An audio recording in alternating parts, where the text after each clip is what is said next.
Ladies and gentlemen, please kindly stand up and give the judges a big round of applause.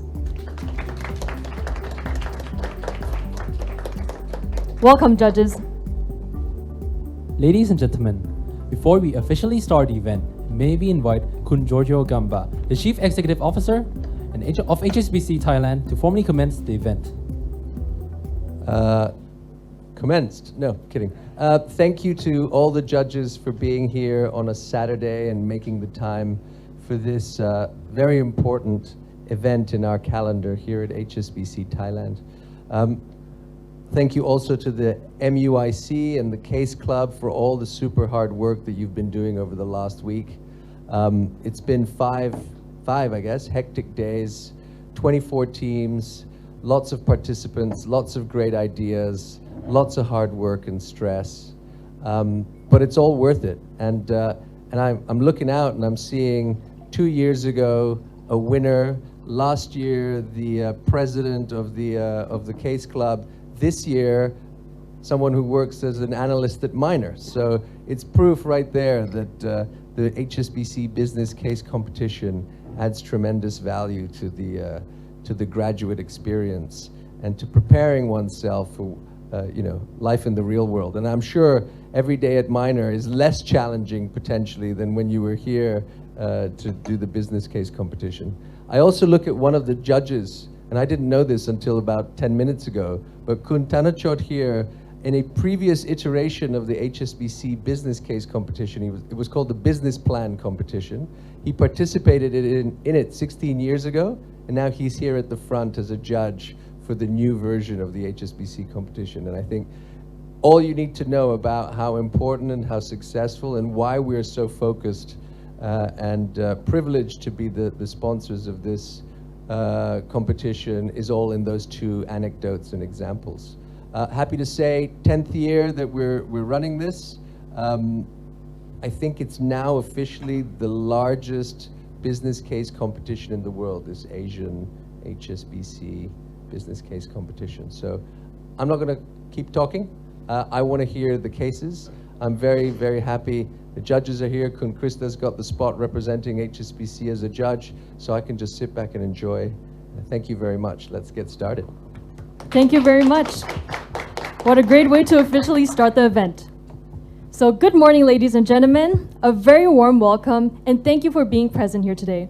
My name is Ann Bunya Sapayakon, or you can call me Ann, a third-year student at Mahidol University International College. And of course, here with me, I have my co-MC, Nine. Hello, my name is Nananai Somnam, a fourth-year student from Mahidol University International College. And welcome to the final round of HSBC Thailand Business Case Competition 2024. This also marks the 10th anniversary of the HSBC Business Case Competition in Thailand. And even more special, we would like to thank you, our sponsors, for today, Suntory. As of now, our finalist teams are all working extremely hard on the 3-hour case, and we wish them all the best of luck. 3-hour case is definitely a tough challenge, and we cannot wait to see what the participants are capable of. Now, I will walk you through the agenda for today. After the opening ceremony and judges' introduction, we will begin with our first presentation slot at 9:40 a.m., where teams will have the opportunity to present for 20 minutes, followed by a 15 minutes Q&A. The same process will repeat for Team B starting at 10:20 a.m., followed by a 10 minutes break until 11:10 a.m. Then, we will start Team C presentation and Team D presentation until 12:30 p.m., and we'll announce the winners of the video contest and, of course, the winner announcement. Post which, we'll move on to the closing ceremony, have a group photo, then we can all enjoy some delicious lunch together. Today is the final round of the competition. It is our grand honor to have one group of mighty and powerful people to make a very big decision. These 7 honorable judges with their ultimate expertise will be listening, questioning, and deciding the only team to be crowned as the champion and to represent Thailand in the HSBC HKU Asia Pacific Business Case Competition 2024. So I would like to do the honors to start introducing the judges. Let us start by introducing Kun Dilip Rajakarrier, the Group Chief Executive Officer at Minor International. He is responsible for managing Minor's food and lifestyle businesses, overseeing approximately 2,500 dining outlets, featuring renowned brands such as the Pizza Company, the Coffee Club, and Pop Mart, as well as nearly 400 retail points of sale worldwide. He oversees the company's comprehensive strategy, spanning all business units, as well as the corporate shared services of legal, IT, and finance. Additionally, he's responsible for talent development and fostering a strong business culture. And on top of that, he's the Chief Executive Officer at Minor Hotels, known for driving Minor Hotels' global expansion through high-profile acquisitions and partnerships, including acquiring Spain's NH Group Hotel in 2018 and fully acquiring the Wolseley Hospitality Group in the UK in 2022, and forming joint ventures with the Elawana Collection in Tanzania and Kenya, Oaks in Australia, New Zealand, and the Middle East, and Tivoli in Portugal. He oversaw the acquisition of NH Hotel Group, which grew Minor Hotels' portfolio from 161 properties to over 530 today. This shines a light on his area of expertise in financial management, business management, and public speaking. Kun Dilip, please say hello to our audience.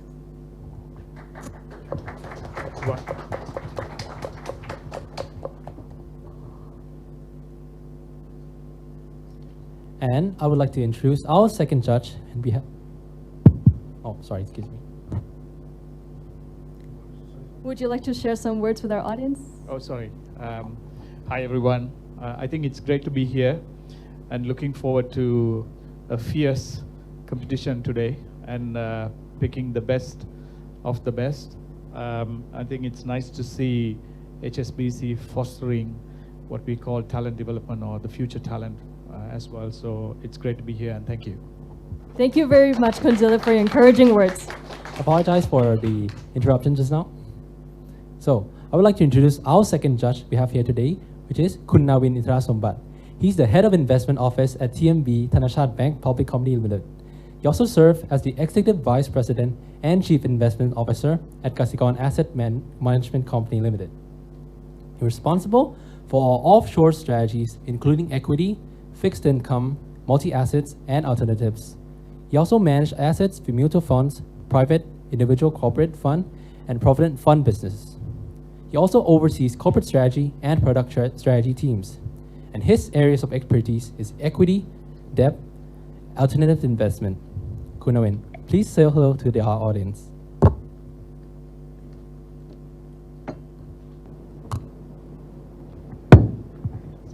Okay, good morning, everyone. So it's my first year for this year. I'm as excited as all of you here, but I hope today will be a fun and very exciting. Thank you.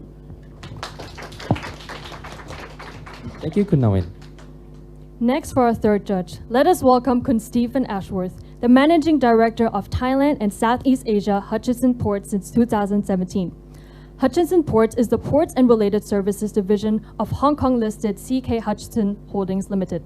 It is the world's leading port investor, developer, and operator, with a network of 54 port operations in 25 countries throughout Asia, the Middle East, Africa, Europe, the Americas, and Australasia. Over the years, they have expanded into other logistics and transportation-related businesses, including cruise ship terminals, airport operations, distribution centers, rail services, and ship repair facilities. In 2022, they handled a combined throughput of 84.8 million 20-foot equivalent units of containers. From 2015 to 2016, he was a managing director in Myanmar, Thailand, and Vietnam for Hutchison Ports. From 2010 to 2014, he served as the chief executive officer at Hutchison Ports, Indonesia. He has an extensive knowledge in port, shipping, and logistics, as well as finance and public speaking. Mr. Stephen, please say hello to the audience. Hello. Hi, I'm Stephen. I've been doing this now. I think this is the 7th or 8th year I've been doing this. Thank you, Giorgio. And congratulations that this is the 10th anniversary of the competition. I think today's case study is very, very challenging, and I'll be very interested to see the presentations of all 4 teams coming up, and look forward to deliberating with my judges going forward. Thank you very much. Thank you. Thank you very much. And I would like to introduce our fourth judge, which is Kun Sutheep Ratanapat. He's the president of Asia of Maxon Wheels Thailand Company Limited, which is one of the world's largest wheel manufacturer. He's responsible for overseeing Asia operations, including manufacturing, sales, supply chain, and R&D. of 6 Maxion Wheels light and commercial vehicle steels and aluminum wheels plants with offices in China, India, Japan, and Thailand. He's also the independent director, member of the board's audit committee of QBE Insurance Thailand Public Company Limited, which he served on board of QBE Insurance Group. QBE is one of the world's top 20 general insurance and reinsurance companies with operations in all key markets. Kun Sutip is also the former vice president and general manager Asia of Destaco, where he managed markets for all products across Asia, taking complete responsibility for P&L across operational fork factories and sales organizations in Bangkok, Chennai, and Shanghai. Based in Detroit with annual sales of over $300 million. His areas of expertise include engineering, general management, lean manufacturing, and business process improvement.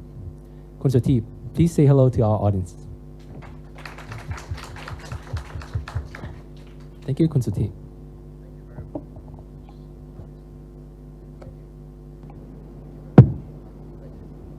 A little bit technical there.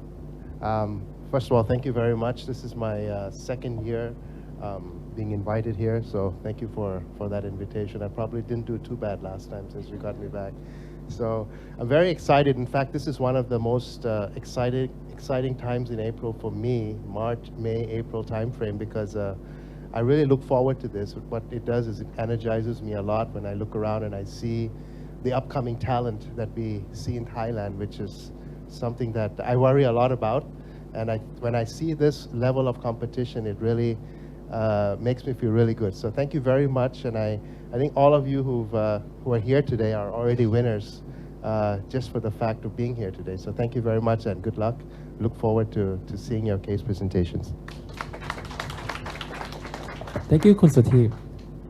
Next for our fifth judge, please welcome Kun Thanyapong Thamawaronukup, the co-president of Ascent Money from True Group.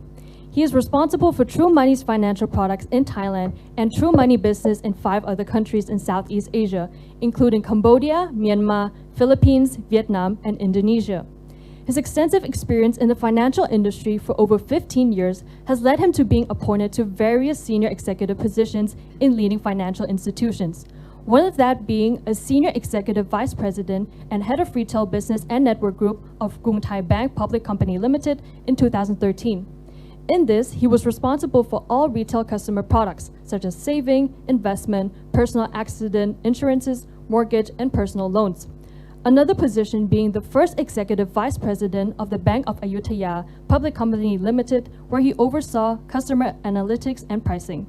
Furthermore, he was the managing director of CFG Service Company Limited, or Ngan Tet Law Company Limited, which is a subsidiary of the head of Ayutthaya, the Bank of Ayutthaya, and best known for the nano finance products under the brand Sisawat Ngan Tet Law. Other various positions include Executive Director of GE Capital Thailand Company Limited, and in this, he was responsible for credit card and mortgage products in Asia, including in Thailand. Lastly, his area of expertise is in fintech, product development and optimization, data analytics and customer relationship management, operation and process improvement, pricing and profitability analysis, and high-performance management. Kun Thanyapong, please say hello to our audience. Hello, everyone.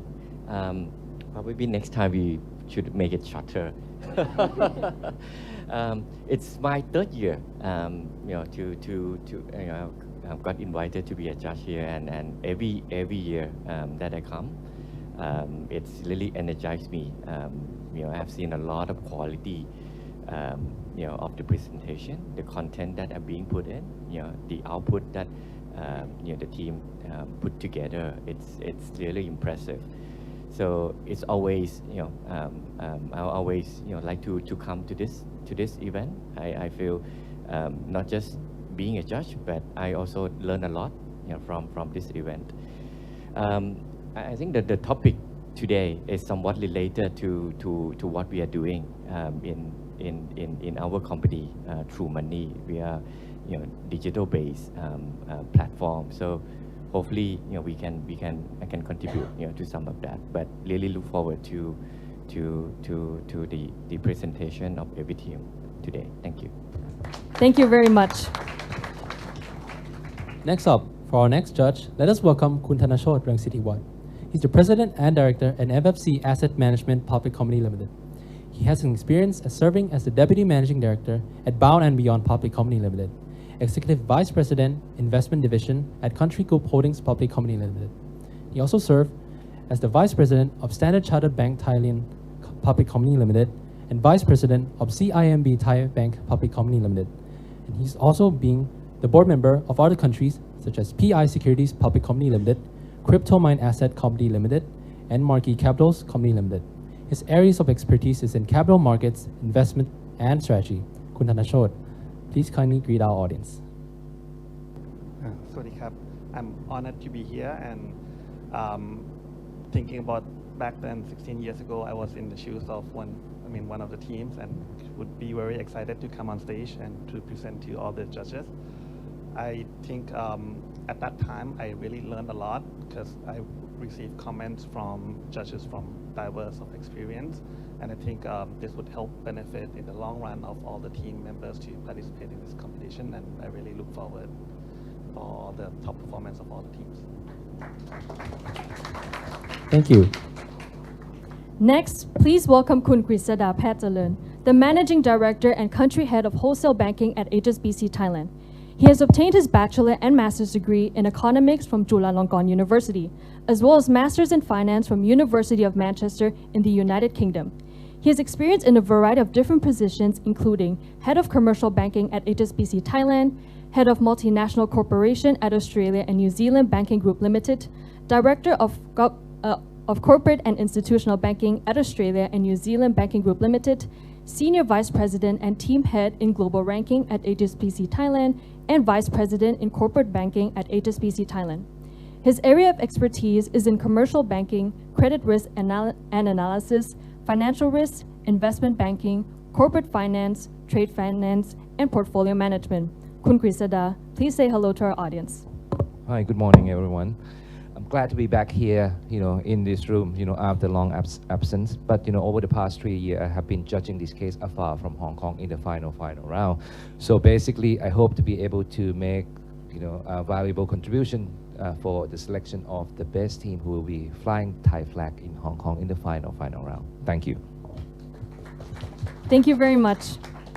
Once again, ladies and gentlemen, that is our judges panel for today, for the final round of HSBC Thailand Business Case Competition 2024. It is a very big pleasure of ours to have all of you here today. In today's final round, 4 teams will battle for the championship title of the HSBC Thailand Business Case Competition 2024. And now that we know who will be judging our finalists for today, and how about we introduce our teams? Yes, please. I want to introduce our talented teams already. With the greatest admiration and appreciation, we would like to formally welcome our finalists for this last round. So, introducing our team. For the first slot is Team Dewey & Co.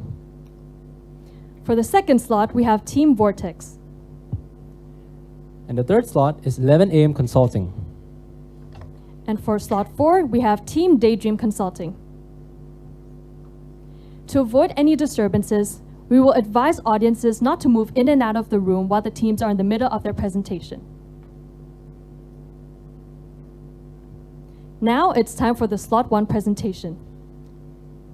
Team Dewey & Co., please make your way to the stage.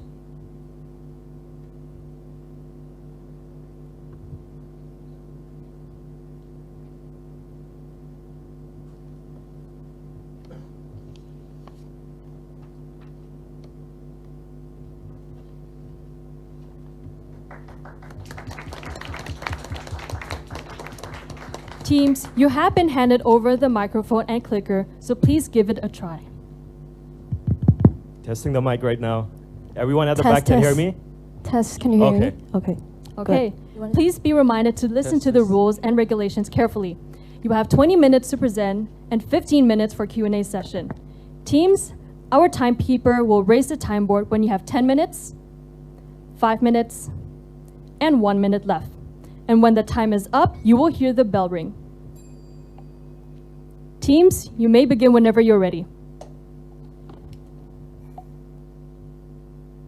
Greetings, judges. First question I want to ask you today. How are you doing? Is the Muick team taking care of you well? Well, it seems so. Everybody seems happy, everybody's smiling. This is the power of good hospitality, which is the great job that the Muick team is doing today. And imagine things go otherwise. Imagine the schedule is totally messed up and we're like 1 hour late before the presentation. Imagine the water in front of you is at a temperature where it's undrinkable. Imagine this room is so hot and the air condition is not working. That would be bad hospitality, right? You would start questioning, hey, the Muick team, can you do something about this? So all of this affects a lot in how we feel as a customer as well. And this is exactly what Cathay Airlines is trying to put their focus more on. So instead of just choosing what kind of airplane should they use, Boeing 77s, or should it be A350-900, they're putting focus more on the lifestyle and the customer-centric part of their business. So greetings, judges. We are Team Dealwi & Co. My name is Tanya, and I'm joined by my teammates here, Yotsawat, Aryan, and Tama. And we are beyond excited to be showing you today our proposal for Cathay Airlines to go above and beyond in terms of customer experience. So let's begin. Firstly, when we look at Cathay Airlines, we need to understand what are their current positioning and what are they doing right now. So we can see that Cathay Airlines is actually the second largest airline, 22nd largest airline in the world.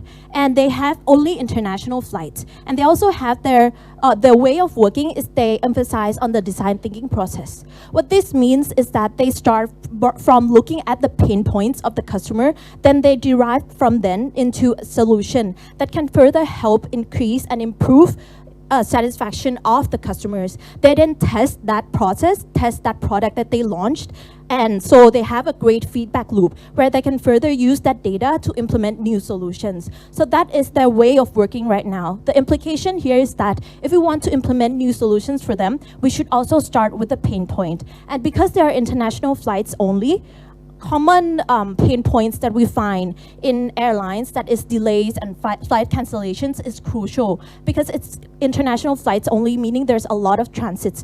So that's one of the points that we can point out here from looking at Cathay Airlines right now. In terms of people, they have their own customer experience design team. Judges, how this differs from other airlines is that other airlines have different entities taking care of different parts of the customer experience. So the food and beverage part takes care of the food and beverage. The on-ground customer service takes care of on-ground customer service. But with customer experience design team that is within Cathay Airlines, they try to incorporate everything into one team so that they make everything in one team and can be done easier and more full circle for their customers. And more than that, they use agility or agile method of working instead of waterfall. So let me give a brief understanding of what agile method is. What this agile method is mostly used in tech companies. So when they want to launch an application, they don't launch just the whole application. They launch the first version of the application first, then as you know, there are updates. So that's because they don't launch the whole product, but they launch products bit by bit to make sure that they can ensure fast-paced work environment and cater to the customer's needs at the time appropriate. Now, they also have data team of 30 people, meaning this company has a dedicated team targeted towards technology, and they have a dedicated team and cross-functional as their customer experience design team, or CED. So this is the implication we get from their people part. Now, in terms of financials, we can see that even though Cathay, like many other airlines, were affected by the COVID-19 pandemic, so their free cash flow in 2020 was at a negative. However, we have seen increasing trend, and it is going up.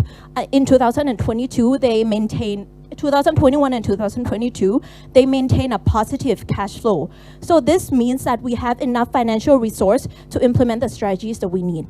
Since 2017, Cathay Airlines has embarked on its journey towards becoming an airline that is more customer-centric, focused more on the ease of use as well as the experience of the customer. We want to make Cathay Airlines go beyond from that. However, it's unfair to judge Cathay Airlines like any airlines. We know that Cathay has already implemented some of its current services. However, if you want to go beyond this, what's important is that we identify the gaps within the pain point, and then we build our solution based on what they already have to meet those gaps here. So this is where we are right now and where we want to be. In conclusion, to enhance customers' experience, we firstly need to identify the gaps we haven't covered yet. So how do we identify that gap? We look at the customer's travel experience, and we have identified that there are 4 stages of the customer travel experience. And we can see that within every stage, there has already been some kind of service or solutions that are already implemented. For example, in the travels and preparation that includes booking follow-up, preparing to fly and travel to airport, Cathay has a team dedicated to customer call. So this differs from other airlines because most airlines, there would be a lot of red tape. But for this one, they have a dedicated team and you can just call them up and they will be at your service. They also have a chatbot to be answering customer questions. As for check-in, there is mobile app check-in where you can do your own self-check-in, and they have, as they are an alliance with other airlines as well, they have lounge that is top of class. Now, in terms of in-flight, they have recently tried to improve their food presentation as well as maintain their in-flight services to be great. As for post-flight, in terms of feedback loop, they currently have surveys. These surveys are done in flight and also at the lounge. So after you're done flying with them, they make you fill out a form asking very specific details like, how are you feeling about the room temperature? How are you feeling about the food on flight? So this is the overview of what they have already done. But it's important for us to see beyond this and see if there are any gaps in which we can improve. Firstly, let's look at the first stage. So at travel preparations, of course, we have customer call and chatbot already. However, the part that we have not tackled yet is what if there are flight delays? What if there are flight cancellations? With our existing solution, the most that we can do is just call to them, pick up the call from them and say, we apologize for your convenience. We will give you a refund or whatever. So that's all that we can do as of now. However, if we look further into dissect more into the delay of flights, we can see that this can be due to 2 main reasons. So firstly, can be the mechanism. If it's the mechanism problem, what we can do, meaning like the plane is in not a good state to be flown. So what we can do is we can use other planes, or we can also use our alliance's plane. So this does not seem to be a problem here. But the part that seems to be the problem is the weather, because if the weather is bad, every plane in that airport cannot be flown. So meaning this is the problem that we should tackle further if we want to, this is the gap that we can tackle here. So that's the first one. The second one is we look into the second and third stage. So the departure and in-flight. We know that there is mobile self-check-in, so check-in should be all right. Top of class lounge, and which is already great. But recently, they have shown effort in trying to increase food presentation, meaning what kind of utensil they need, what kind of glasses they put their food in. This shows that they feel like there is a gap to improve in terms of food and ambience. So we wonder, what about the food itself? Is there anything we can do to improve that? Or the ambience as well? Is there anything we can do to improve customer experience in that area? The last one is the feedback loop. So this is very important.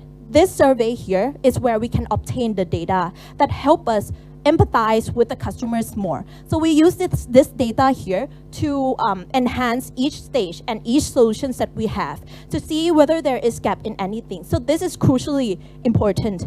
However, we think that this is not enough. Because when you think about it, when you fill in a survey, there are many scenarios that this can go wrong. So some customers are in a rush and they just fill in random number, and that does not really translate to what they're truly feeling. Or some people, if they feel strongly about something, we would get like a review from someone who feels strongly, like either like or dislike. What about people in the middle? What do they feel? So we feel like there is a gap here as well, that maybe survey cannot capture some sentiment that customers are feeling. All in all, what we can see here is along the journey of the customer, there are gaps in almost every journey. And for firstly, the travel preparation, so there's cancellations due to weather, departures and in-flight, there is food itself and the launch that maybe we can improve. And lastly, for post-flight, there is inadequate data that comes from survey. So, allow me to introduce you our problem statement. what tech-based solutions can be implemented to ensure customer satisfaction in general cases and in case of flight cancellation, as well as enhance our data collection and feedback loop. So if we look right here, to summarize, our problem, that is flight cancellation, our solution would be in-app report, real-time flight cancellation probability, and hotel booking assistance. As for gap in food and lounge, we will use AI to help enhance the food and ambience of these lounges as well as the flight. As for gap in data collection, we will use web scraping and public hearing and machine learning instead of traditional survey to gain more customer sentiment that is more accurate. So, judges, let us dive into the strategies. Thank you, Ping Ping, for your wonderful analysis. So now, judges, I present you our first strategy, which is our in our pre-stage, which is travel preparations. So judges, when you go aboard, what is the problem that you face the most, and you have a hard time dealing with? Of course, it's flight cancellation and flights delay. Why? Customers often become anxious when flights are delayed and cancellation because they will have to replan their whole trip, and sometimes they don't have the time to do all of those, as well as they'll have to waste more money and waste time in it. So we present you our first solution, which is will display the possibility of flight cancellations due to weather on our in-app. So firstly, as you can see here, there's a 70% of AI-generated percentage of cancellations and delay based on bad weather conditions that we have input here. And we also have an estimated time delayed here, which is around 3 to 4 hours. And by doing this, we'll help customers plan ahead of what they can be doing in the later stage. Or we could also reduce unease that customers don't know what will happen and they will know on the last minutes itself. However, if this still happens, if this still happens and there's a high chance of cancellation, what will we do? So if things don't go as planned and there's a high cancellation here, well, of course, customers will have to rebook their hotel since they won't be to their destinations in the targeted time, and they won't be able to check in. And they will also be conscious because some customer doesn't have the connections or doesn't have the platform where they could book the hotels. So what we offer here is we will have a Agoda database which will be offering partnership with them. And Agoda, in reality, they already offer API in real time in which corporate clients could buy from them. And we'll create another platform here that will do something similar to hotel recommendations in their targeted country, in which they could do a hotel deals and direct booking from our app. And the key enablers here will be partnership, as I've mentioned, since Agoda already have this as one of their offerings, and also technological integration, which is data. Thank you. Thank you, Yot Sawat. Now we'll be moving into the second strategy, which is AI, food, and ambience. So from what Tanya told you earlier in our essay, you can kind of figure out that Cathay Pacific is actually a premium airlines, right? Meaning they target higher income individuals, especially business individuals who travel a lot. Just like you guys, right? While Tanya was giving her speech, I was actually looking around your titles, and I see that most of you work in the executive body, right? You are the managing director, president, co-president, and so on, right? So I'm guessing you guys travel a lot for business purposes. And Cathay Pacific is exactly for people like you. Now, since it likes to brand itself as a premium airline, right? So quality becomes of utmost importance, right? When you guys are traveling, what is the most important thing that you keep in mind, right? What makes you decide which airlines you pick for your next trip, right? So all these things we need to keep in mind. And since today our focus is based on AI-based solutions, we bring to you AI, food, and ambience in order to increase our customer retention as well as attract new customers. So I have one key question for all of you before I begin, right? So where exactly does AI, food, and ambience matter? Or where exactly do you guys spend the most time when you are traveling? So I'm guessing it'll be somewhere in the lounge or in the flight, right? Because other times you're probably just rushing through the flight, right? This is the only time you guys actually get to chill and do some work. So this is why for our customers, these are the key places where we want to implement AI and ensure that your customer journey is seamless and perfect. So let's take a customer persona of Mr. Jack here. Mr. Jack is just like you guys. He travels a lot for business purposes, and especially frequents like Hong Kong transits. And his expectation is something like we ourselves would probably focus on, like good food, ideal room temperature, a nice environment where he can like catch up on his next meeting before he gets to his next destination, right? So what are the possible areas for improvements? Just like I highlighted, these are the key areas of improvements, and we do this by leveraging AI, right? Imagine that you go into your lounge and then like suddenly there was a storm because of which your flight was delayed and you're just like pissed and annoyed, right? However, you still have work to do. So you're like, okay, I'm just going to go into this lounge, just spend a good time. Imagine that you're gonna order some food. The food is really good, right? Extraordinarily good, better than any other airport food that you've ever had, right? The temperature is just right. And also the environment is good. The lighting conditions is ideal for working. And there's like some calm background music that actually really complements the way you're staying in that lounge, right? So we do this by leveraging AI. It takes into consideration all the data that we have, right? For example, weather data, outside temperature, maybe the time, right? And also other customer feedback. We implement all this through our AI in order to improve our services to give you the best experience possible. And we do this by using design thinking as well in order to make sure that all your needs and pain points are met, right, and solved. Now moving on, I would like to pass on to Ping Ping.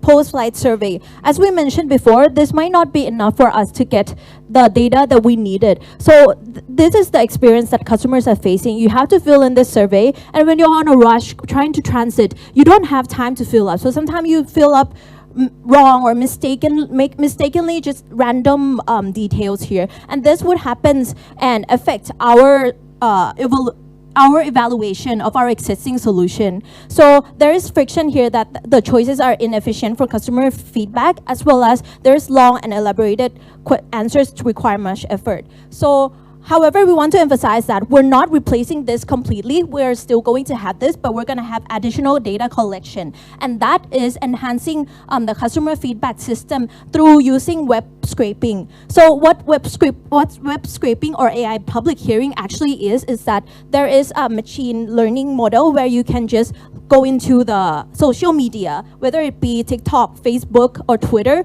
and we can put in the model the specific keywords that we want. For example, Cathay Lounge, Cathay Check-in, Cathay Baggage, and we will use the machine to map out how customers feel about that. All of this will not be done manually, but we can code the machine that they can do this. And since we already have the data analyst team of 30 people, we think that they have the capacity to do this, but if they cannot do it, there are several outsources that we can use in order to implement this one. And this will immensely help us get the sentiment of how the customers are feeling towards each of our initiatives and each of our flights. This is better than the normal survey because it's also very real time, and it gets a large amount of data every time.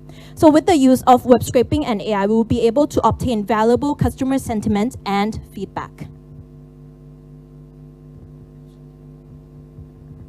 Now let's look at how our strategy are implemented throughout the years. So for our first strategy, which is in-app report, this strategy continues throughout the year because we as Cathay Pacific, we are very customer-centric. Therefore, the in-app report will allow us to provide these services throughout the years. So first, the partnership deal with Agoda, where we acquire their APIs and integrate it with our current applications, and also the implementation, which starts at half of year one and then continues onward. Now, for second strategy is AI food and ambience, where as you can see that it has the same idea of developing and also implementing throughout the years.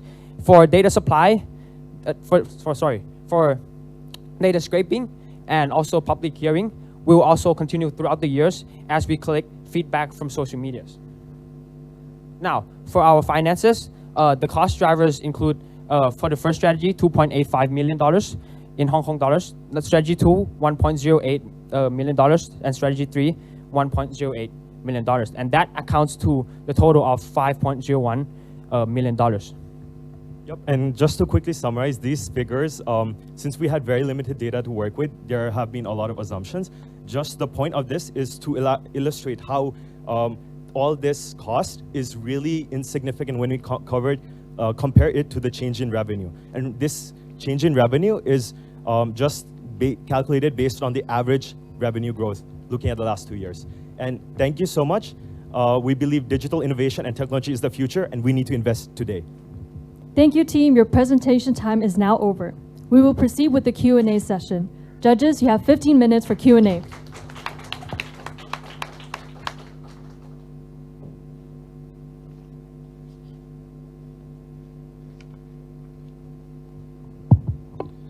Very good presentation. Thank you very much. Just a couple of thoughts. When you focused a lot on getting feedback through surveys, right? And if you ask most customers, what do you want? They want more for less, right? And every strategy that you have indicated here is got a cost associated with it. Okay, it's not just the cost of implementing, but the cost associated with a nicer lounge.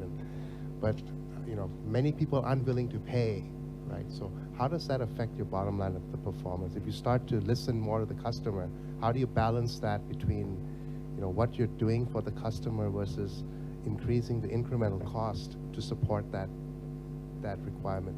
So I think I'm coming to the idea that I don't see any in your presentation anything about value innovation, right? So if it's all cost innovation, cost-related innovation, I think it reaches a point where it becomes a law of diminishing returns. So how do you balance that as you go forward with Cathay Pacific?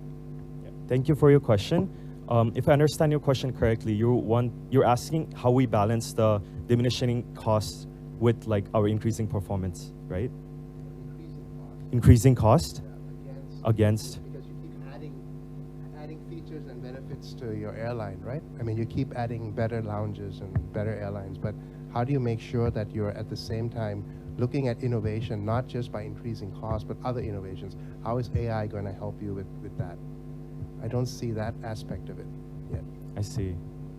Okay, so the direction that Cathay Pacific is going right now is that they're trying to rebrand themselves as a bit more premium, and they also want to target customers who are willing to pay. So we do understand that while there are two ways to position yourself in the market that is as fierce as the airline, there is the Lion Air, there is Nok Air or other airlines that are positioned themselves as a bit cheaper. We're not targeting that group. So I think it's important to understand the positioning that we are at right now.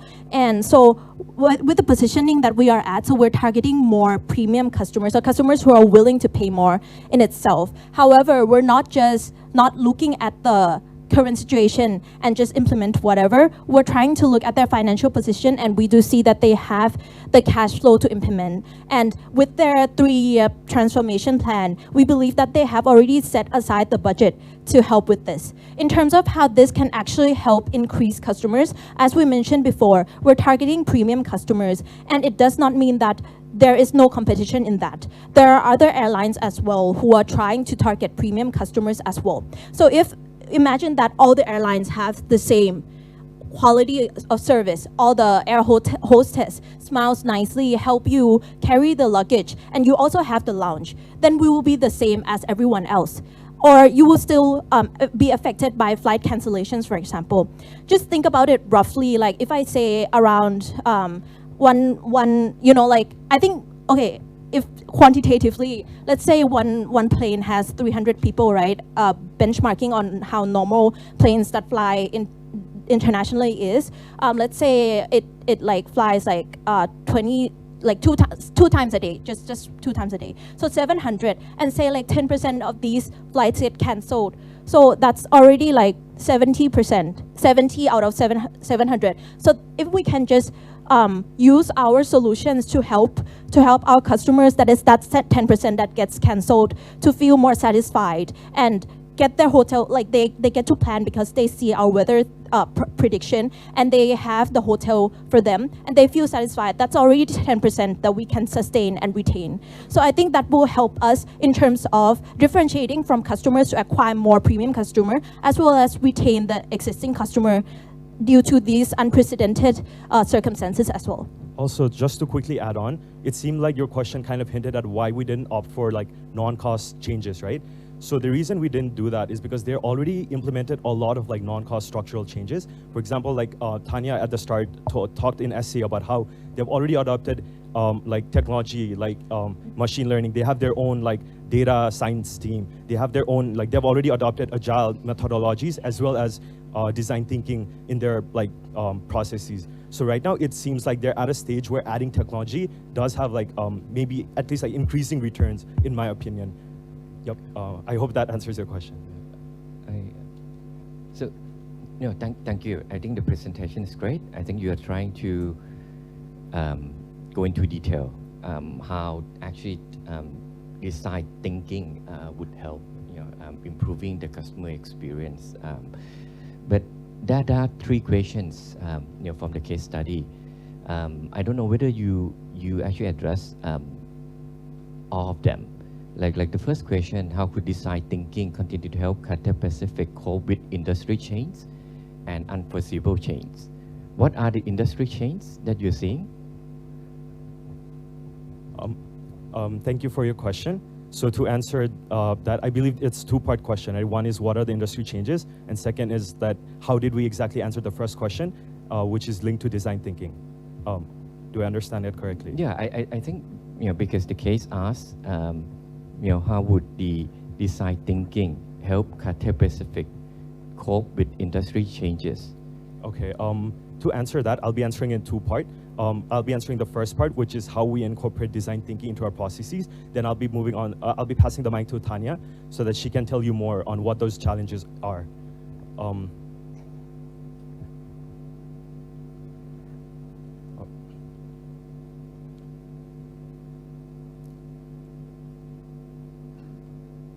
So in this slide, you can see how the design process works. So they first identify and validate the problem, then implement AI solution and they leverage the data that they have. So, yeah, sorry.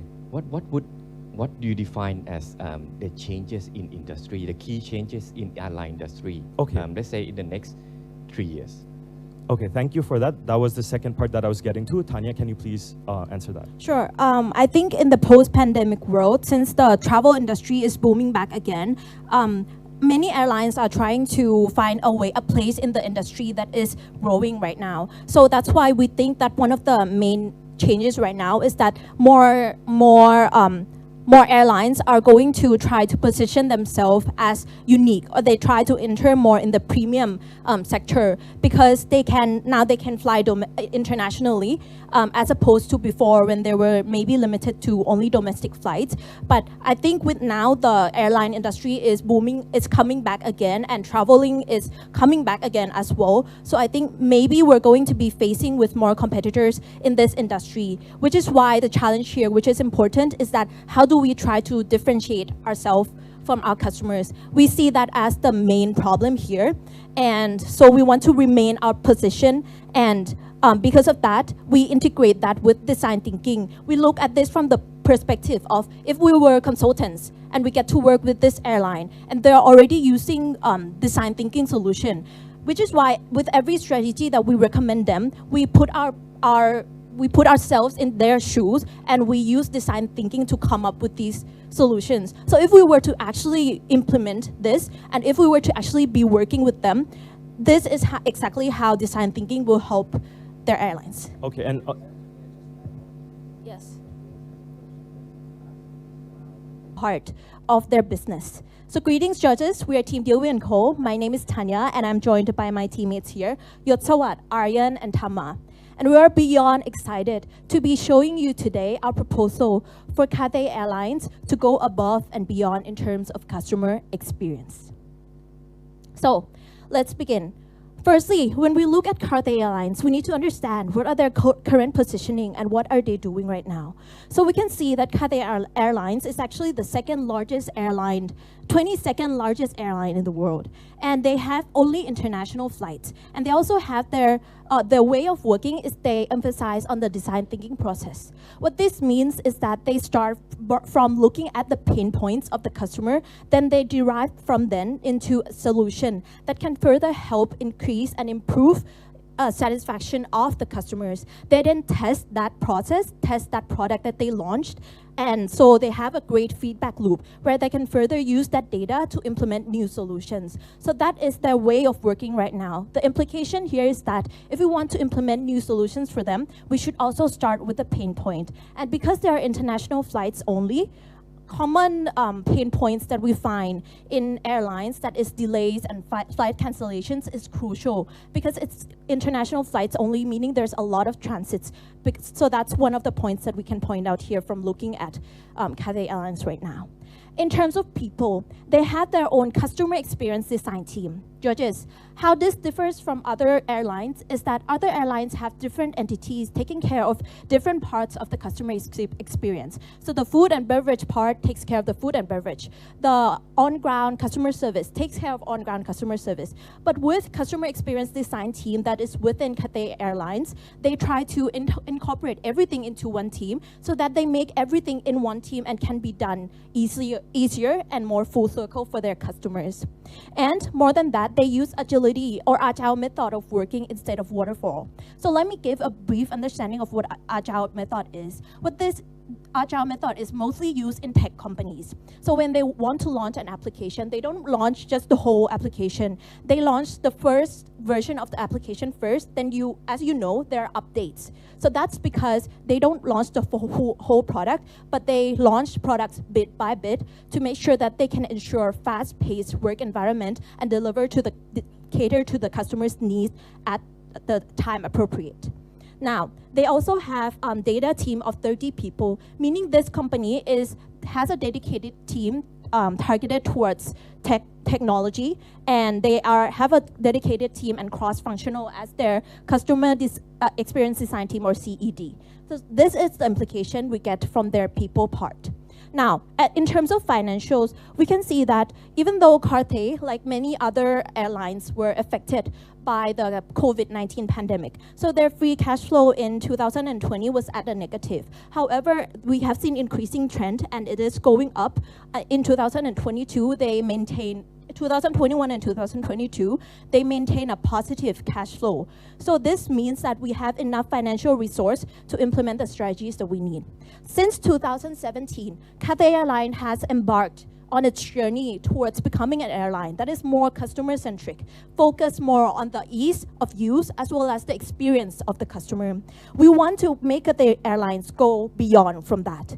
However, it's unfair to judge Cathay Airlines like any airlines. We know that Cathay has already implemented some of its current services. However, if you want to go beyond this, what's important is that we identify the gaps within the pain point, and then we build our solution based on what they already have to meet those gaps here. So this is where we are right now and where we want to be.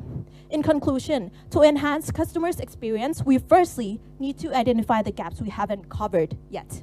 So how do we identify that gap? We look at the customer's travel experience, and we have identified that there are 4 stages of the customer travel experience. And we can see that within every stage, there has already been some kind of service or solutions that are already implemented. For example, in the travels and preparation that includes booking follow-up, preparing to fly and travel to airport, Cathay has a team dedicated to customer call. So this differs from other airlines because most airlines, there would be a lot of red tape.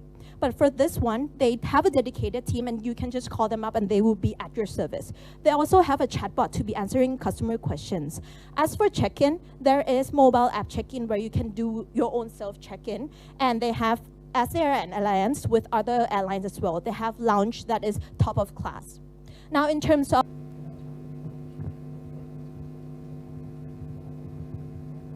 Presenters, you have been handed over a microphone and a clicker, so please give it a try.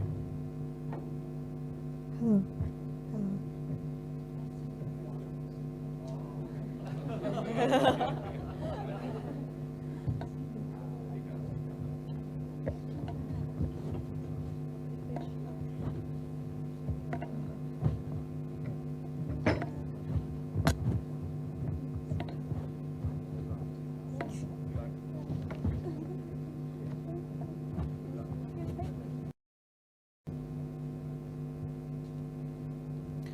Please be reminded that you listen to the rules and regulations carefully.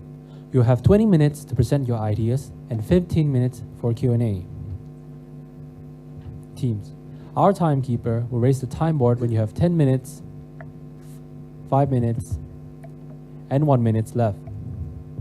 Our timekeeper will ring a bell to indicate the time at the end of the presentation. Teams, the time will start whenever you're ready. Good morning, ladies and gentlemen. We are cabin crew from Cathay Pacific. In this team, we're cabin crew, including of Kevin, Sai, and me, Kate. Today, we will take you on a flight to Cathay Pacific inside. If you're ready, please fasten your seatbelt and enjoy your journey.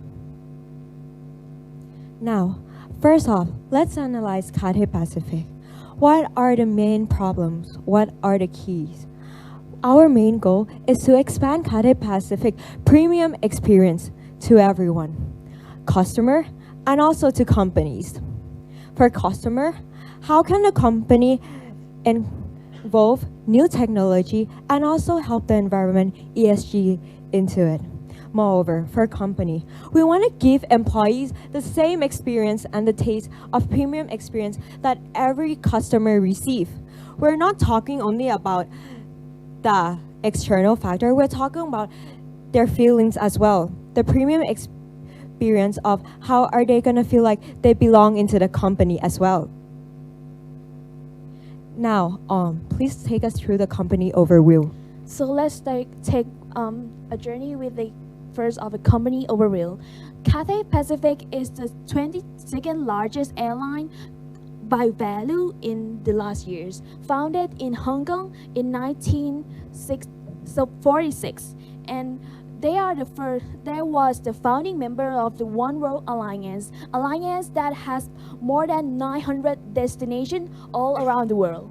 And they also have 81 destinations in 30 countries all over the world, with the core strengths of the design thinking working culture that they emphasize in the DNA and also with the premium in-flight services. However, they also have a high threat in the external value factors that will be affect the company. And Kevin will take you through those factors. Okay, so moving on, let's take a look at the pastel analysis that we make for the Cathay Pacific. First, let's think about the political part. We know that Hong Kong have very strict regulations. So the black one we hear means that there are some weakness we need to avoid. And also, for Hong Kong, it also have low tax rate, and also there are some product with duty free. And for the economical part, we can see the macroeconomy potentially have less people income growth, which means that travel demand will definitely be increased. So it's also the opportunity that we may have. And for the social part, we can see that for now customers, they more want their personalization, which means that personalization is very huge impact for customers, which they want to feel like I have been take care of our business. And also the most impactful one, the technology for the AI. We know that the AI training come very fast, and it's a very potential for us to improve on this AI technology. And also we already have the cockpit operations, which makes our customer journey become more impactful. And for the environment concerns, we need to think about the climate change that we maybe have. And also there are some policies for the low carbon footprint we need to consider. So why we need to consider ESG as our strategy as well. And for the legal one, we know that the data privacy is also very important fact. We need to protect beyond. So that's why we need to have our data privacy to consider. So what do we want to do? We want our Cathay Pacific combine AI and tech and a strong design thinking process in our companies. Next, I will give to my colleagues to explain more. So as Kevin has mentioned earlier about the regulations of low tax and duty-free, this results in businesses are attracted to these regulations. That is why Hong Kong is mainly, people who travel to Hong Kong mainly for business. So this comes to our customer analysis. We analyze that the customer target is someone who is working in the business industry. So their demand is also business and traveling, as when you travel to go to a country to have a business there, you also want to experience their culture and have leisure time to travel in that country as well. So here comes to the main pain points of traveling. Of course, there are flight delays and cancellations and mechanical failures, slow service, and many procedures, including bookings such as hotels or transportation. So a customer would expect a professional service, as in the business world, time is very precious. So punctuality should be considered as well. So the next expectation is also convenience and relaxation. So when you go do business in other countries, it is crucial that you are not too stressed and everything is aligned in your plan. So convenience and relaxation has to be considered as well. So next, Kate. Oh, so there's also a case study that we'll give you by Kate explaining how Peter over here, who will be taking a business trip. So we will next explain the business journey of Peter. Now, thank you, Sai. So customer journey analysis. Let's take Peter as an example. I feel like Peter relates to all individual judges sitting here. Peter is a businessman traveling to Bangkok. His traveling experience includes, first, he has to prepare for his traveling. He has to book his flight, also look at his booking follow-up, and there might be a change of plan as well. And he must prepare for his flight and also travel to the airport. Moreover, something that Kate doesn't have yet, but he has to book as well is hotel and taxi. Moreover, for departure, he must check in at the airport, visit lounge, fun activity to do because there's always a time gap, and also board to the flight. And then he has to go on to his flight. And last but not least, land safely with Cathay Pacific. Now, all of this might look so chaotic, and I understand you guys. I am one of them. I am one of Peter, and I am one of you guys. Now, so our first strategy is Cathay Pacific AI Chatbot. For Cathay Pacific AI Chatbot, it will help you like you have your personal assistant next to you every time of the day. First thing is, when you book a flight, our Cathay Pacific AI Chatbot, you could follow up by getting a notification from our AI-generated chat. And also, you could easily online check-in from the app as well.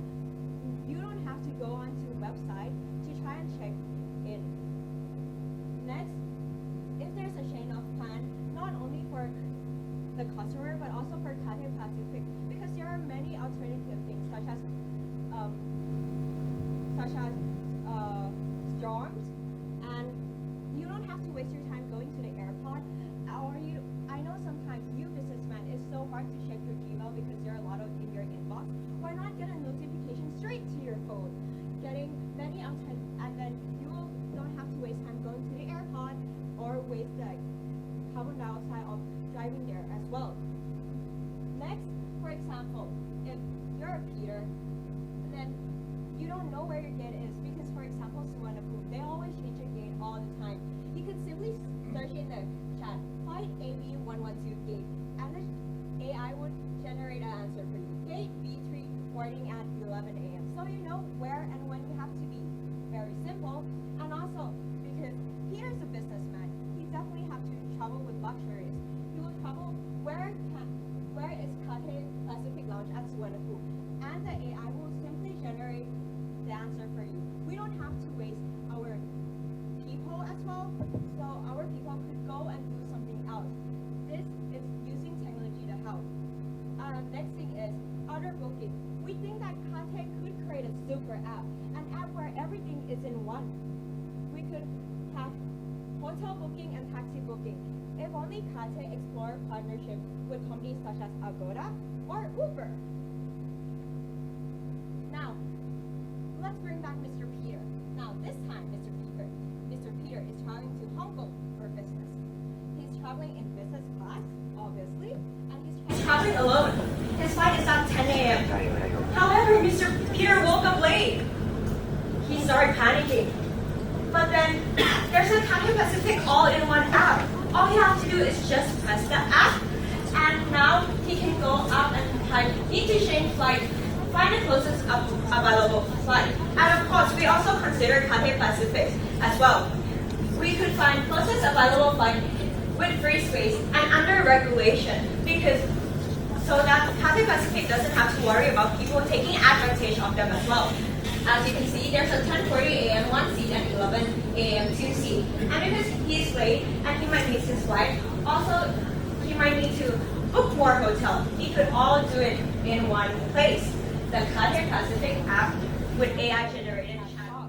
Next, Sai will talk you through a little bit about Cathay Pacific company loophole.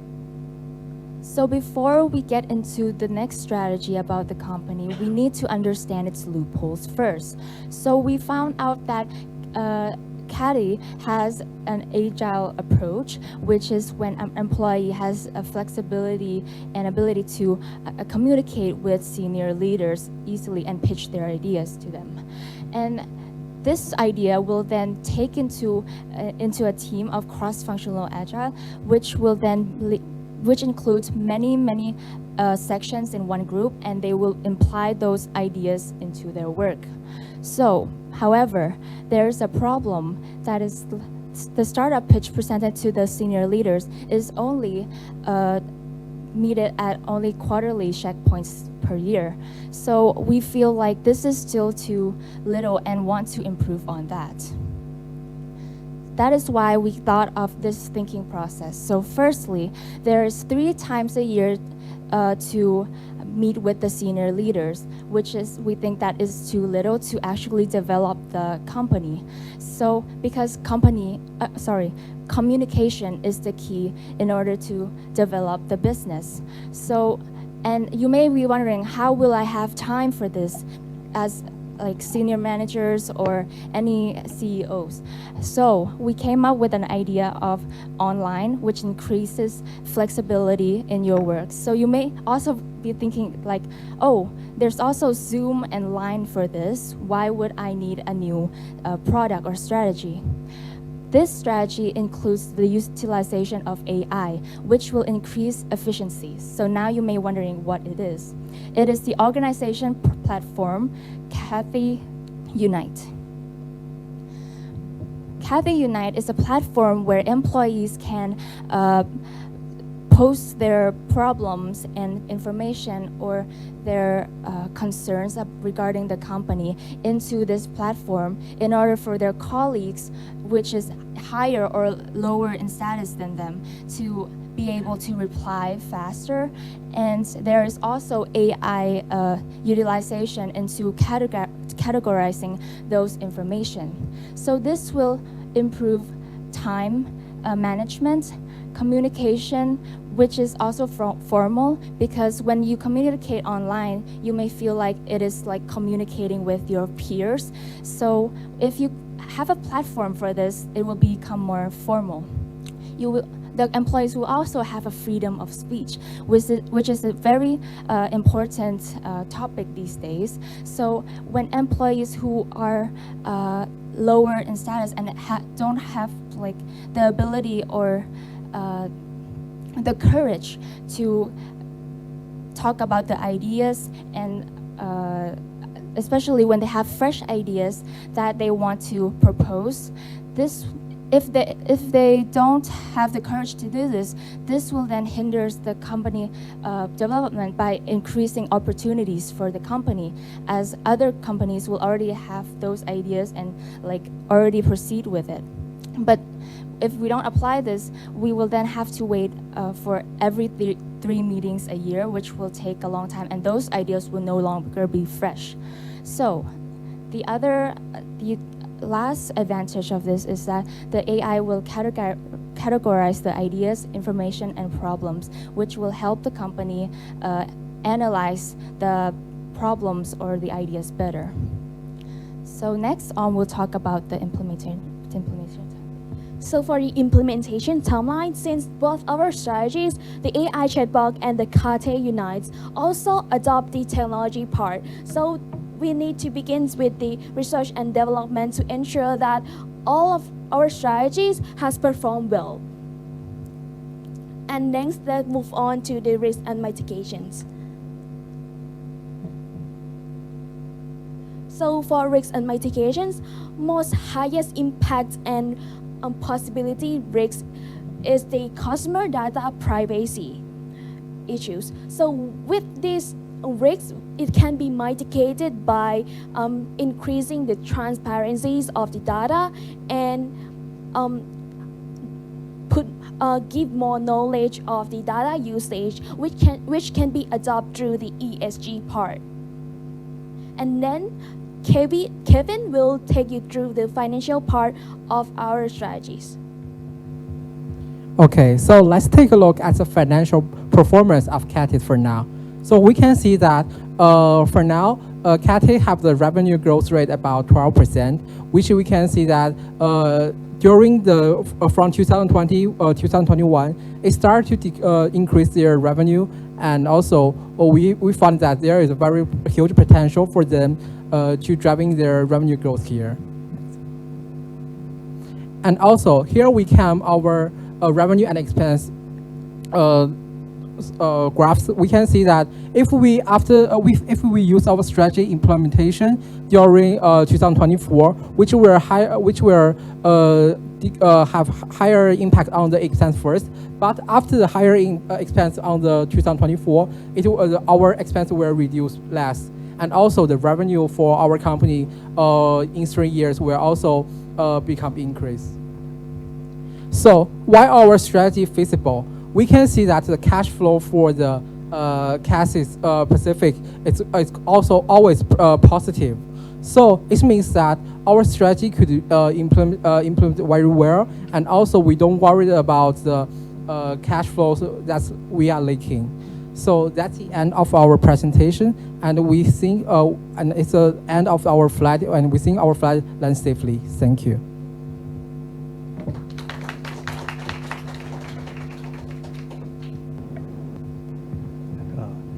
Thank you for the presentation. You began with very good analysis of the company, but I would like to see where is the target that all these ideas are taking the company to, because I see the number of the ranking, the company is 22nd. So with all this implementation, what's the outlook in terms of the company positioning, and what is the most important project or idea that you would think that you need to implement, and what is not in here that you think you miss out? So thank you for the question. So you're asking for the strategy that we prioritize first between the two, and what that we're missing out. Also, that our strategies target what kind of customer. Is that right? Do I miss any point? Maybe my question is on the top-down approach. So let's say if you want to target the company to improve to like maybe in the top 10 of the world ranking, what would be the most important change that needs to happen? So for our strategy is to become one of the top 10 airlines all over the world. I think the first strategies would answer the question, since Cathay Pacific also already do their best in the in-flight services, that they have pictured themselves and positioned themselves as the premium services. And with our strategies, we have tried to enhance the customer journey from the start of the beginning, that before they taking the flight with us, and after they landing, they also we also taking care of this part, that we try to ensure that they would have the best experience through out of our services. Yeah, so I want to add on for my colleagues a little bit. So actually, our main target, our customer, is we call business leisure customers, which means they contain business traveling, they have a business schedule, and also they also want to traveling in some place they are working for. So that's our main target for our customers, which means we call it B leisure. Yeah. I have three questions. The first one is, by the way, first of all, you have done a great presentation. You mentioned in the earlier part, the first few slides, of several stakeholders that are addressed.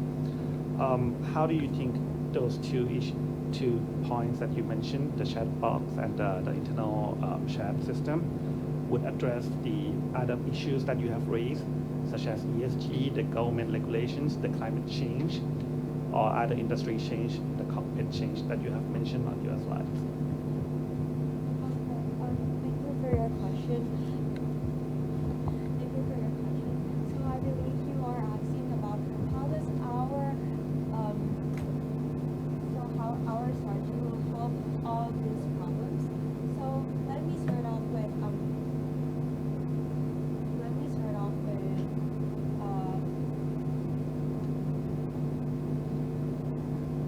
ESG. So for ESG, I feel like we're not going on an ordinary approach. We're going on a around approach, because for the AI generated chatbot, it reduces time and reduces ways of traveling to places you're not supposed to be. For example, if the flight is delayed or there's a storm, then sometimes when you guys go to the airport, also as we don't know it's going to delay for 5 hours, 6 hours. But then for this app, then it will notify you like a notification, like a message. And then you don't have to waste your time or drive your car wasting carbon dioxide to the airport. This is our approach. But I agree with you that we actually need to focus on ESG and other things as well. Okay. My next question would be, both of your strategies relies on sharing with the system. And in your first slide, you mentioned Kate as a premium segment of your client.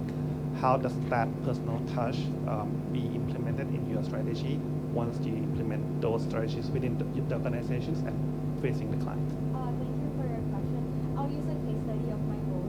So I fly with Kate a lot of time, but for the personal touch part, I think Kate did an absolute amazing job on the in-flight. But however, with customer service before the flight, it was so difficult to contact them. For example, whenever I try to call them and ask about my seat, it took several tries for me, my mom, and even my brother to try and contact them. So I don't think there's going to be any problem on that part, because the AI just come in for the beginning of the journey and the end of the journey. They're not trying to take away the middle part of the journey, which is the most important, the in-flight experience. And my last question is, how do you measure the success of these two strategies?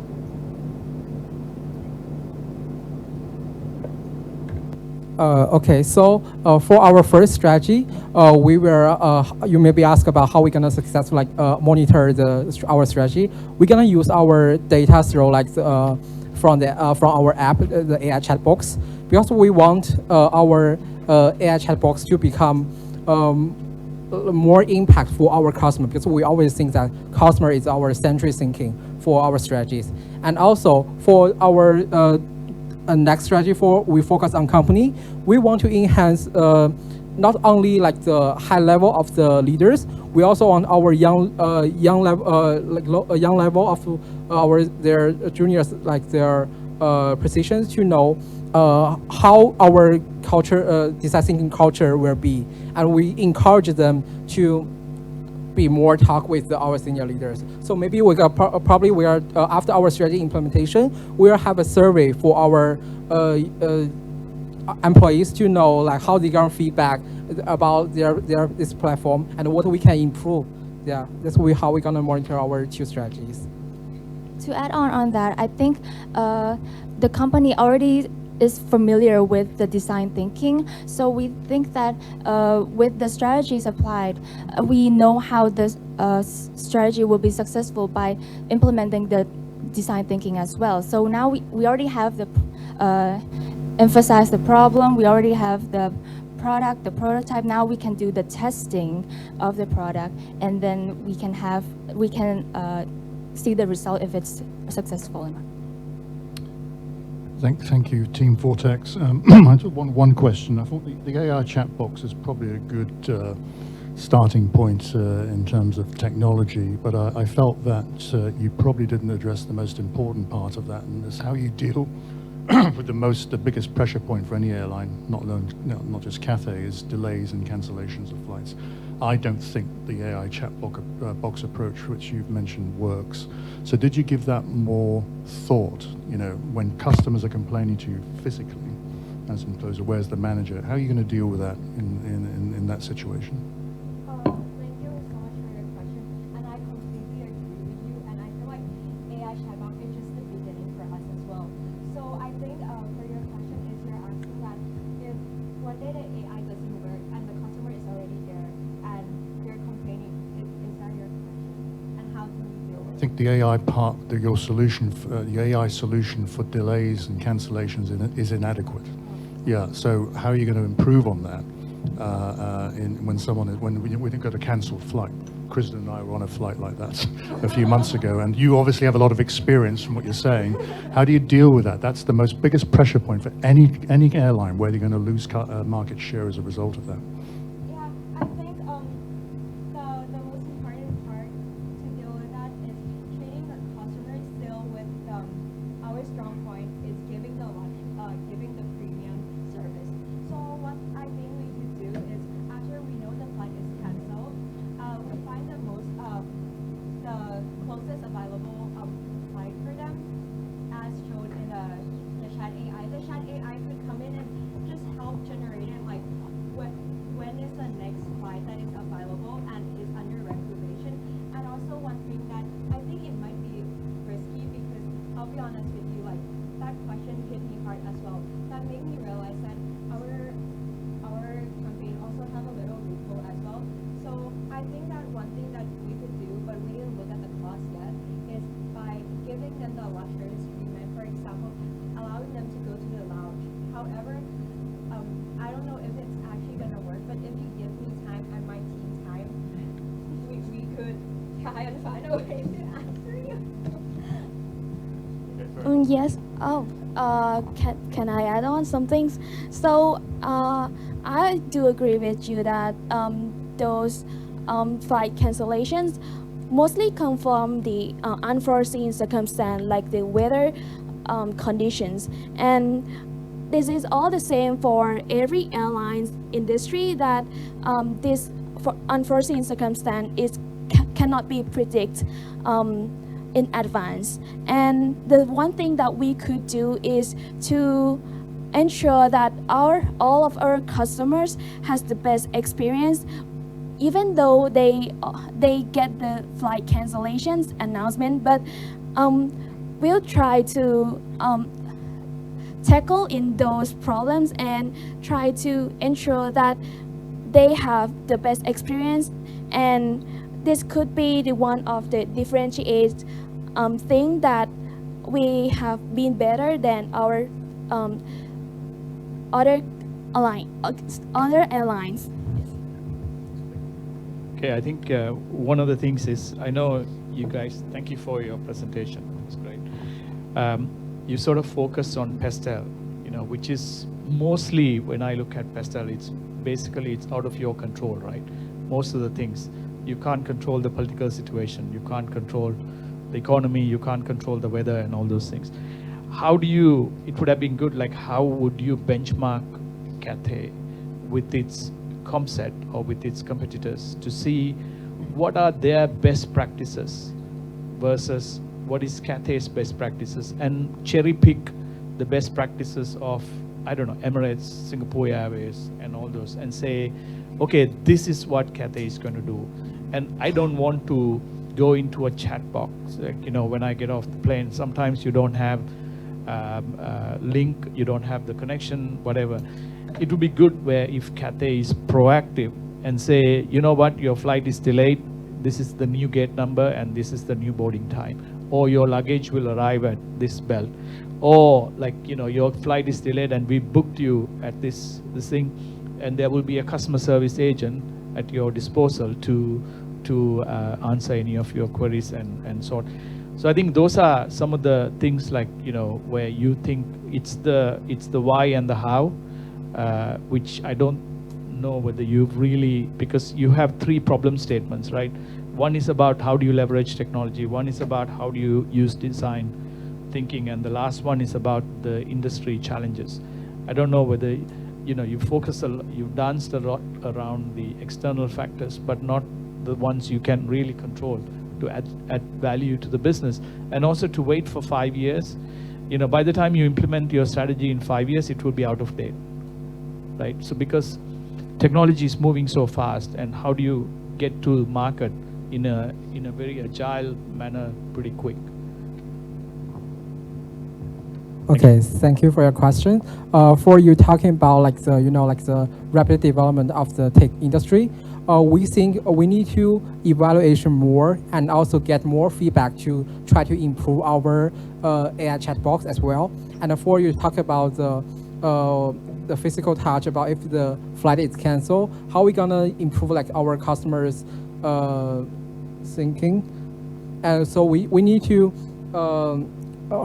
Also definitely we're gonna have our humor assistant as well, and also if really the flight is canceled, we trying to use our, as we teach our employees, as personalization is very important, and also we want to trying to let them feel like our assistant really care about them. I think the caring when the people feeling bad or something else, if they have someone who could really assist you, I think they will be happier than before. So, for the implementation part, our strategy is going to launch since the first years, and will be optimized. Could you open that page? And will be optimized over time. Yes. But I think the question is, you know,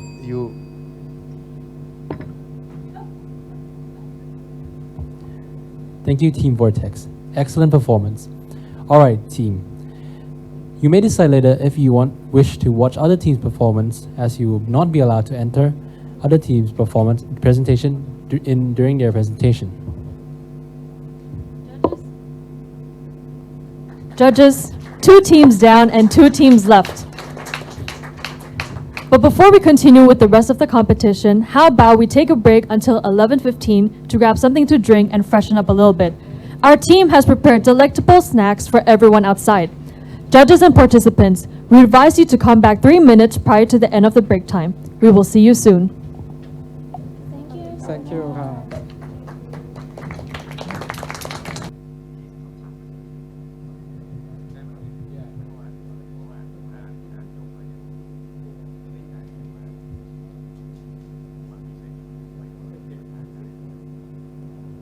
Attention spectators, there's 1 minute left until our break ends. If you wish to spectate the presentation, please enter the room to do so. Thank you.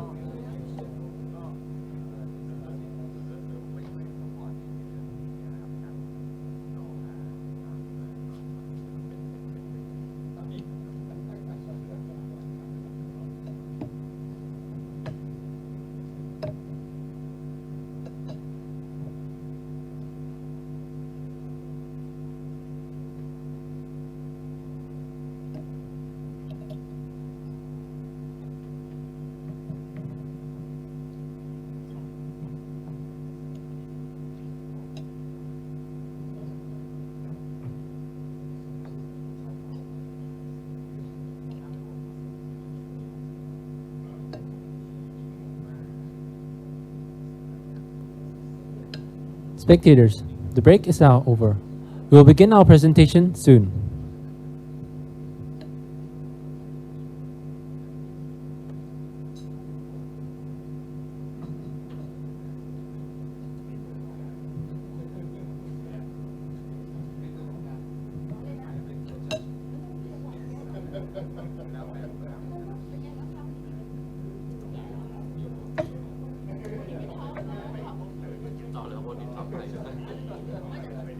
Spectators, if you wish to watch the presentation, please enter the stage room. Thank you.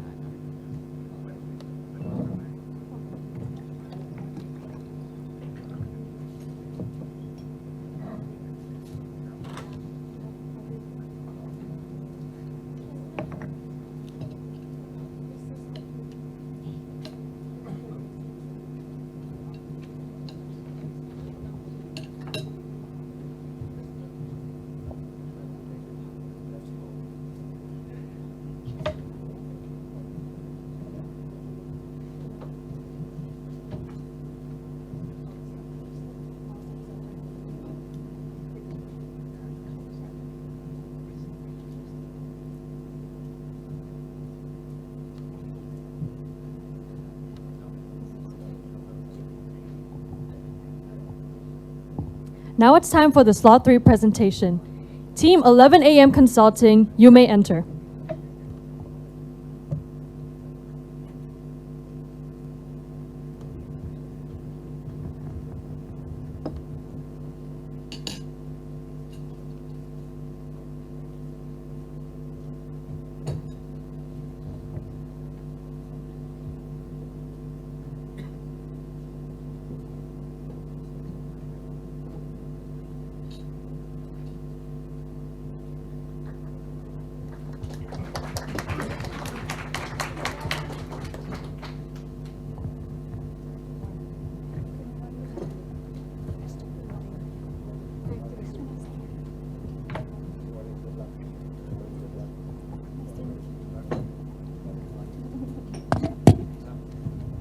Teams, you have been handed over the microphone and clicker, so please give it a try.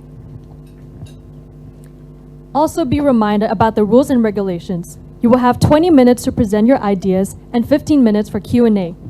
Our timekeeper will raise the time board when you have 10 minutes, 5 minutes, and 1 minute left.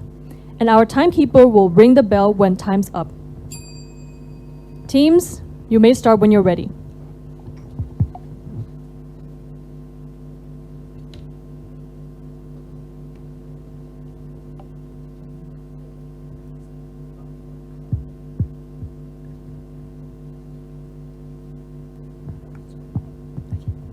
Hello.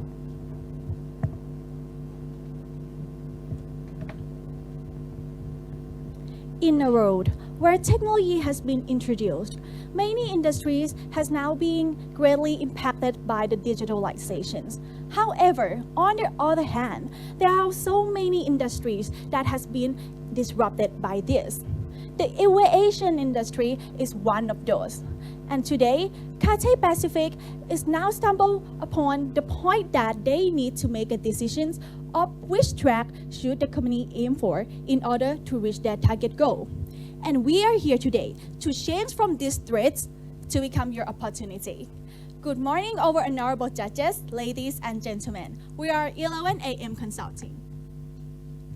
I am Sakila, together with Panisa, Thanyapon, and Supavet.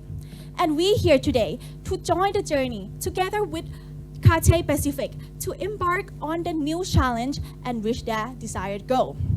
But first, let's take a look at where you are now and where you want to be. You are currently the 22nd largest airline globally in terms of revenue. And our team envisions that you, with your high potential, can become the top of my premium airline globally with our strategies. But first, let's take a look at the company overview. Cathay Pacific is the international premium airline operated in the global industry with many subsidiaries under. These include other airlines such as the low-cost airlines being the Hong Kong Express and also the cargo airline being the AHK Air Hong Kong as well. the company top value that they always prioritize is operational efficiencies. The company has always tried to pursue this to ensure that every customer is happy with their service. And apart from this, the company and the CEO of Cathay Pacific vision itself not to be just an airline, but to be a tech company that operate an airline.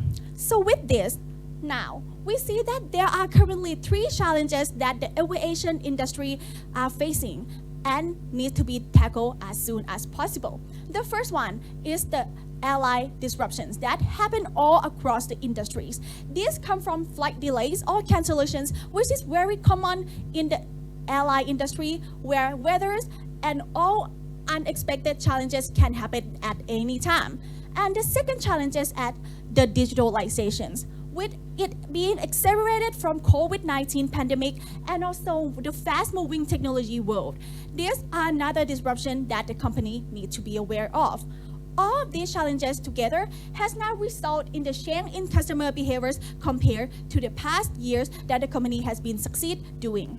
So these behaviors and challenges all affect the operational excellence. So this is the point where the company needs to take a serious action to tackle all the challenges. But first, let's take a look at the past and current initiatives that the company has been doing. Now, we see that you are currently on the right track, trying to adopt the design thinking model among all of your company and employees. We see that you already established the customer experience design department targeted to increase the use of design thinking and also adopt and organize the 10-week design thinking program, ensuring that every employees in your company are now aware and know how to use the design thinking well. And apart from that, you have also now become an agile company. By adopting the agile principle, you are now have a cross-functional agile teams that construct and come from members from many subunits of your business. And by doing this design thinking and becoming more agile, now your company can deliver a shorter delivery cycle of issues when challenges happen to the customers. And also, you are now being more customer-centric than ever with your well-aware strategies by identifying the customer needs. And for the digitalization disruption issues, you are now trying to developing a mobile app in order to maximize the customer satisfaction and also use the chatbot for customer inquiry. And also, you are now adopt AI in order to use them to personalize the offerings for your customers. We see this as a good start for your company, and your company has already started leveraging your technology. But however, the question is that, are all of this really enough to tackle all the challenges? The answer is no. Ladies and gentlemen, let me introduce you to our 2 strategies, Fast 10 and Take Off. Fast 10, where we would like to suggest you to ensure your operational alignment and talent among the employees and company, making sure that you are ready for your next step. Take Off, our second recommendation, where we would suggest you to enhance your seamless customer experience to fight with the disruption of aviation industry. Next, I would like to pass on to my colleagues to walk you through our first recommendation. Thank you for the detailed analysis. So in this part of the strategy, Fasten, where we believe we can help Cathay Pacific to navigate through the disruption in the fastly changing technology world with the operational efficiency in mind. In order to do that, you have to achieve 2 key success factors. The first one is to achieve operational alignment across your organization. All departments and related parties and employees have to be aligned not only about design thinking, but to adopt agility and also to be aware of the fast-changing technology. The second success factor is innovative talent pool. You already have a very high quality employees, but to be successful, you also have to continuously recruit for the innovative talent pools more and more. So let's zoom in. So let's first take the analysis of what initiative you have already been done. the current initiative about design thinking is that you have implemented a 10-week program, design thinking program. However, the problem is this program is only limited to only few teams. So there's only few teams that are well aware of designing thinking program. And the next initiative is cross-functional agile teams. Again, this is only just like a few teams in your organization, but to be successful, your organization have to be more agile across all employees to be more adaptive and proactive to the situation of the world. And lastly, you have consolidated the customer experience and designing team, or CED, to deal with customer thinking program successfully, but this is not enough. So, ladies and gentlemen, we propose you two opportunities here. The first one is DAT, Digital Learning Program, which is a platform for all employees to learn and to be aligned about design thinking program, agility, and technology. And the second opportunity is Cathay Pacific's World Hackathon. This is to source new innovative talents and also increase visibility of Cathay Pacific. Let's zoom in one by one.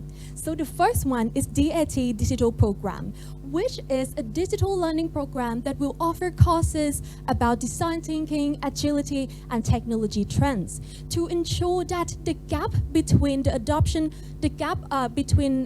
adoption of agility, design thinking, and the knowledge about the changing technology trend is the smallest as possible. So how to do that is we propose you to partner with a leading education platform like Coursera to offer a customized course for your employees. So the journey of your employees will be when they log into the platform, which is the website-based platform, they will be required to learn one topic a week. But this requires just less than 10 minutes long, so they can learn this topic while they're having a coffee break or before they start their work day. Then the employees will earn one credit per clip, and this credit will be accumulated and used to analyze at year-end performance. And to ensure that your employee adopt and engage with this program, we will give them incentives such as a growth opportunity to lead in the design thinking team or propose them with year-end bonus on top of their performance. We plan to communicate this so that every employees know about this through doing town hall meeting and communicating in team. So now you already achieved the first key success factor, which is operational alignment by providing DAT Digital Learning Program.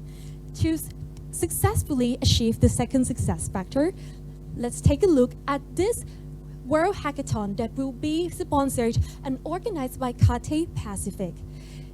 This competition will be emphasized on technology and the use of design thinking model. The participant can be 18 to 30 years old, and there is a very successful case study that you can take it because Rural Brainstorm has been implemented for years and years, and they have recruited so many talented talents and gained a more innovative insight to improve their operation.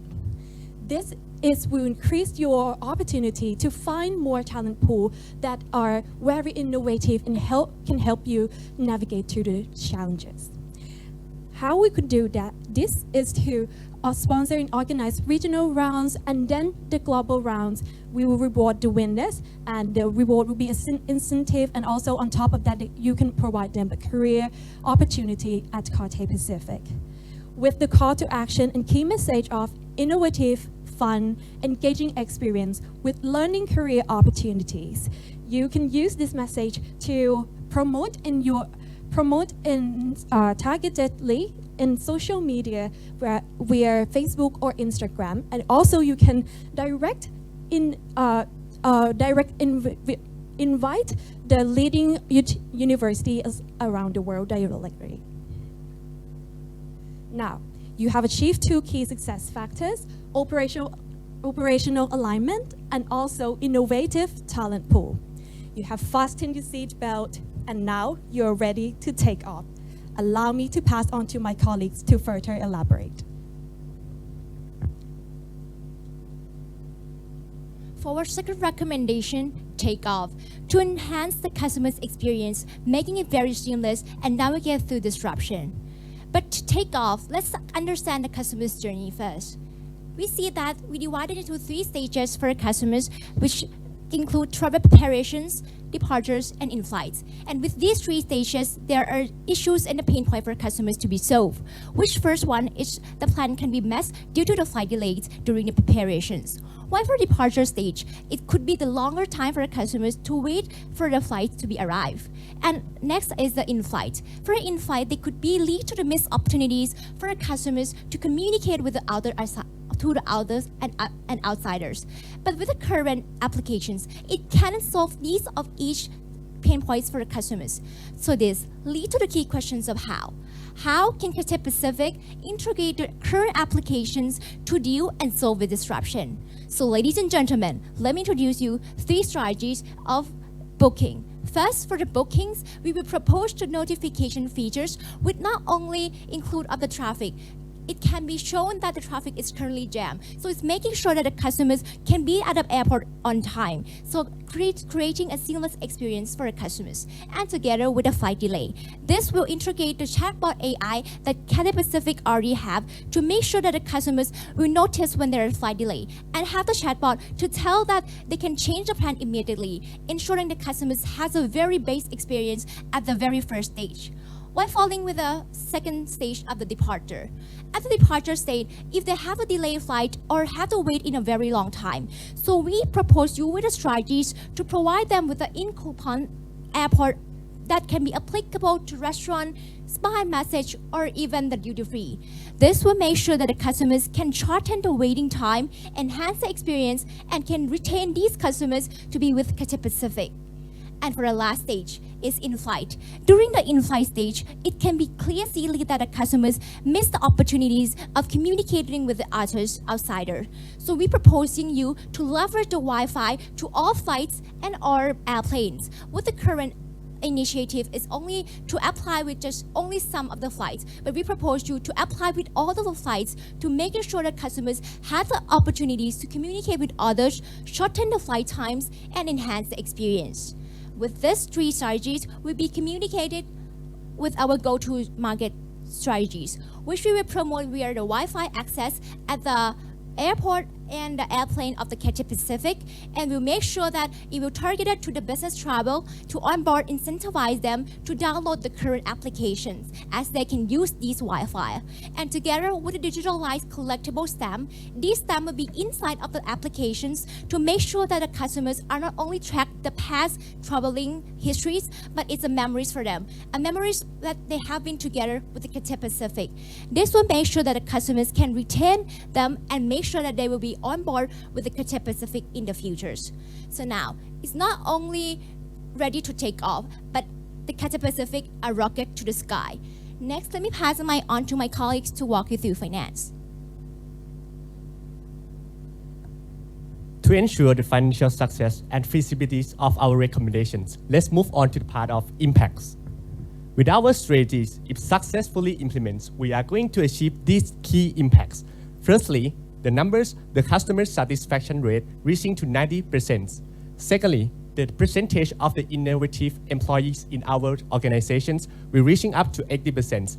And lastly, in terms of the revenue generated, we aim to achieve $8,600 million. Looking further in terms of the revenue projections, with this key driver of increasing of the aircraft to support with the higher customer demands as well as a higher revenue from business and travelers, we are going to achieve an annual growth rate of 10.67%. And this is the key assumptions. Looking further in terms of the cost breakdown, the total cost invested this year will account to be $1.41 million, with the capital expenditures derived from the system developments, Wi-Fi installations, and as well as the operational side. To ensure that our strategies are successfully launched, this is implementation timeline. With what we have to prioritize is the partnerships with with the councillors and cost developments, as well as the system development and Wi-Fi installations, to making sure that all the key activities can be launched within the second half of 2024. Higher return accompanied with a higher certainty of risks. And what we prioritize here is the severity of the risks as well as the probabilities of occurrence. The greatest risk present to be the probability that we will have a lacking of engagement from our customers in our applications. What we can do to mitigate is constantly communicate and making sure that we evaluate the communication platform in each channel so that we can find the most effective one to communicate. To summarize our presentation today, we have proposed you with over 2 strategies: fasten and take off. Fasten, where we would like you to ensure your current operational employees and operational efficiencies to be seamless and making sure that everyone are being aligning on the same page for you to be ready to become the technology company. And also for the takeoff, which is our second recommendation, we suggest you to provide a better customer experience for every customers of Cathay Pacific, ensuring that they will have a seamless experience whenever the disruptions happen. So with these over 2 recommendations, we are sure now that Cathay Pacific is ready to improve its operation and become the top of mind premium airline in the world. Thank you for your attention, and now the floor is open for Q&A.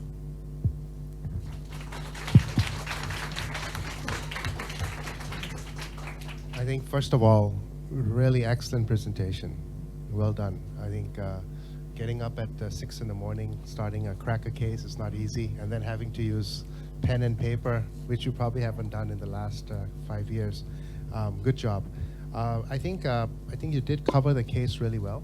I think you addressed the key questions that the case asked, and I like the fact that you aligned with the vision of the management, where we're an IT, the technology company rather than just an airline. And I think you addressed that really well. I think one of the areas I think you could have done a little bit more on was integrating of this new system where AI is coming in to where the company's been using in the past, the diamond approach that they have done in the past. What you see as being the risk associated with that integration, because that's an established culture of the company, and now you're using AI to kind of accelerate that in a much faster way. The old system was very cumbersome, long. This is a much faster and agile way, right? So I don't know if you addressed enough the challenges you saw there, but overall I think very, very well done. Thank you.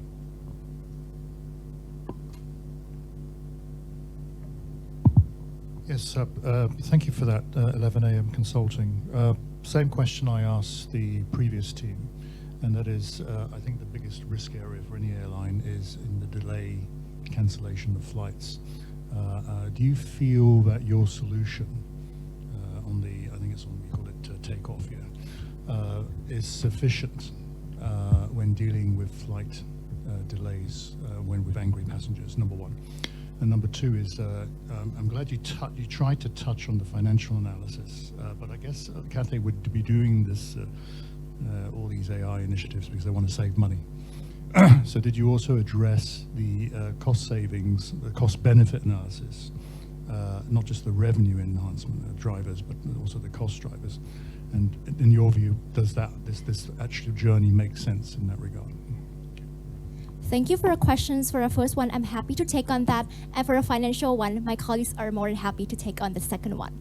For the first one that you are asking of the efficiency of our technologies to be incorporated with the AI and to solve the flight delay problems, we see that with our recommendation of notification features, which I want to clarify more, that we're gonna collaborate with the chat box that is already integrated and initiatives for the Cathay Pacific, which we incorporates and using it as a new plan. For example, for customers, they have a notification that they have a flight delay today. So in the normal terms, the customers have to call for the airlines and change the plan. So it's very hard and lead to the customers' dissatisfactions. With our recommendations, it will ensure the seamless customer experience by just only the notifications. The customers click in the applications and they can change the plan immediately. Make sure that customers can have a very seamless experience along the way.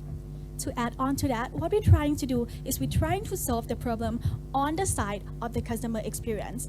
We see that by implementing our recommendation, we were able to solve the issues and the concerns that the customer had. However, on the other hand, we acknowledge that there are also the supply chain side that need to be tackled as well, which can be the root cause of the flight delays and flight cancellations. However, what we're trying to focus in this scope of the presentations is on the customer side. For the second recommendation, for the second questions about the finance, we believe that by implementing our strategies, there will be two activities that could reduce our costs in the long run.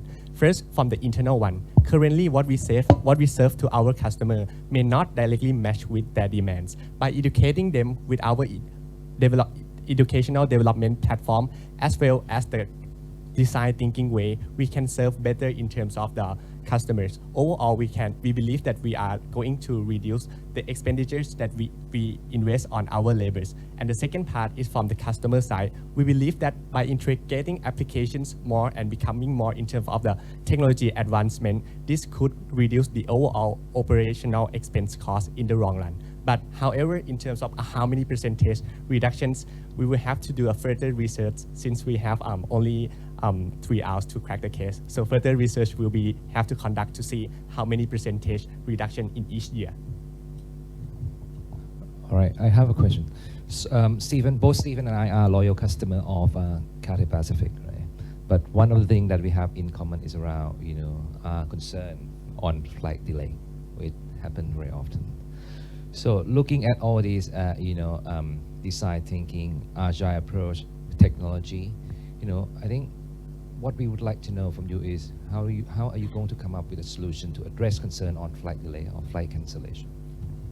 First of all, thank you for your question. So I think that you already have a constructed models of design thinking in your team and have a specialized team in order to tackle and come up with the new solutions for your customers.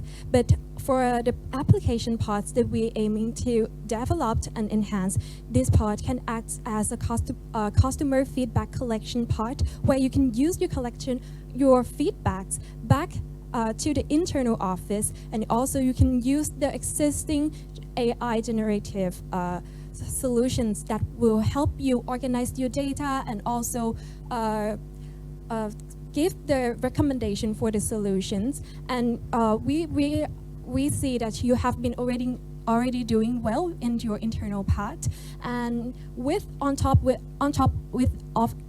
that, our recommendation will help strengthening the design thinking process of each employee and also increase their technology knowledge in order for them to develop a better solutions for your customers. To summarize that, our best recommendation to deal with the customer concerns of flight delay is that we're trying to introduce the chatbot that will help align the customers with the new flights, and also if their scheduled or their planned schedule for the target country has been changed, with the generative AI that we provide with the prompt and also many questions that we have generated before for the AI, we see that the customers can use this for them to align and set the new meeting, and also trying to adjust their flight schedules and also their hotels and also their transportation with our AI generative chatbot.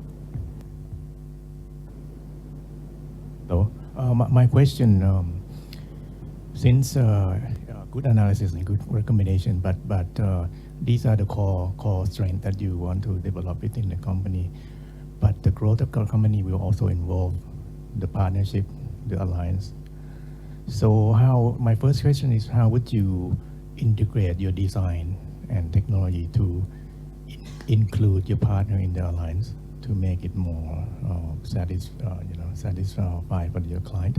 And what you think would be the challenge, and how would you handle with all your clients, your partners, to be able to implement the same, strategy?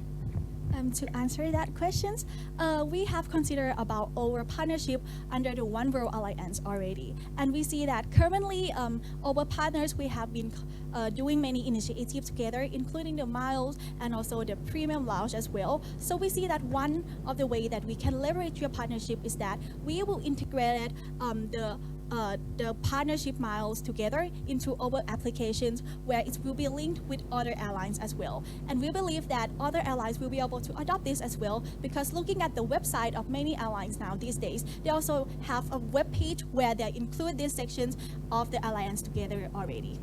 Allow me to add on. So in terms of the partner for the education platform that we proposed you to partner with Coursera, we think that with the partnership with Coursera, you have a very high negotiation power because you are a very, very big company. So I think that Cathay and Pacific and Coursera can work well together to provide a customized courses for the employees.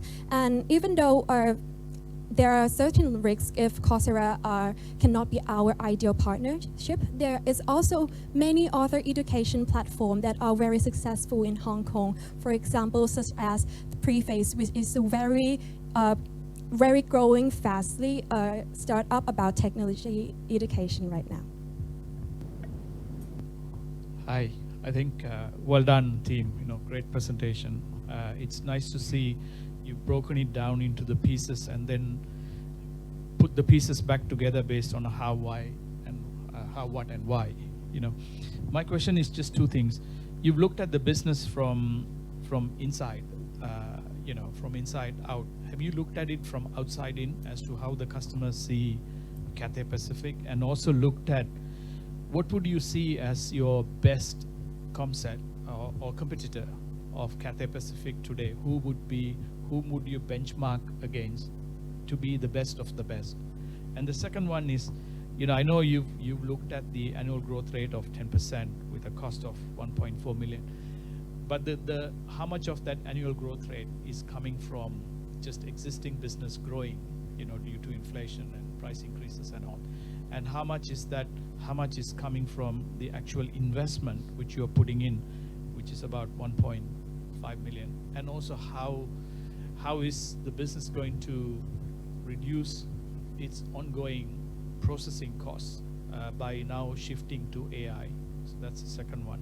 And just one more is, what do you see as the industry challenges and the unforeseen changes to the industry? So just three. So the first question is that what customers will perceive when they see the Cathay Pacific. With our recommendations of developing new features with applications to ensure a seamless experience for our customers, even though there's a disruption of the delay or even shorten the time of departure time. So we see that with our recommendation, it can ensure the experience and make the customers see that with our technologies can bring a better experience and can feel a more premium sense along the way of the journey. And for the second questions of which competitor are we trying to use as our benchmark? So since Cathay Pacific is an airline, international airline based in Asia, we're trying to find the competitors that have a similar landscape with us, which is Singapore Airlines in this case would be our great examples of the benchmark, because we see the similarity between Hong Kong and Singapore being the business hub, which have a very similar characteristics. So we're trying to use Singapore Airlines as our benchmark. And when we have achieved this goal in the Asia region, we would like you to go further into the global scale. And for the last questions, according to our analysis, the current growth rate in the best case of the industry is 3% according to the revenue growth given in the booklet. However, this 3% is coming from the post-COVID discovery, which we expect that if the tourism gaining back their attraction into place, the growth rate would be even higher. But to be conservative one, I would estimate it at 5%. So the total 10% that we analysis, additional of 5% will coming from our investments and all the projects that we plan in the futures. And in terms of the cost reductions, it would be on the AI generated AI and auto machines that we integrate digitalizations. This part can be further replaced the cost that we invest in humans. According to the past study, that there have been so many tech firms that's trying to reduce their employee. If Kata fits this well in the futures, they can integrate this part to reduce the cost of hiring employee as well. And for the last part, what are the key challenges we see in this industry is that the environment, overall external factors always keep changing. In this case, is the case of digitalizations and AI integrations. What can we do to mitigate is constantly observe the external factor and making sure that internally we prepare the right measure to cope with this, which in this case we introduce the digitalizations as well as the internal educational platform.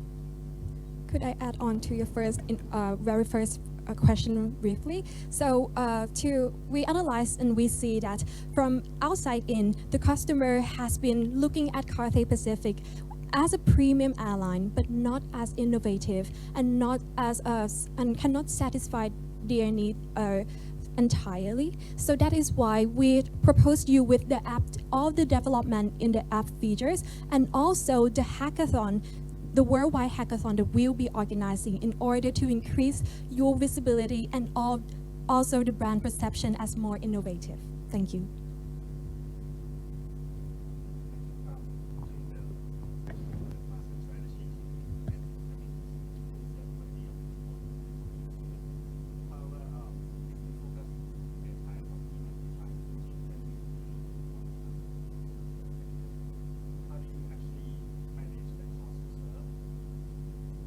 in that aspect of the business, and in terms of your timeline to actually implement that strategy of Fasten, would you be able to achieve that growth that you mentioned in 2026 or not?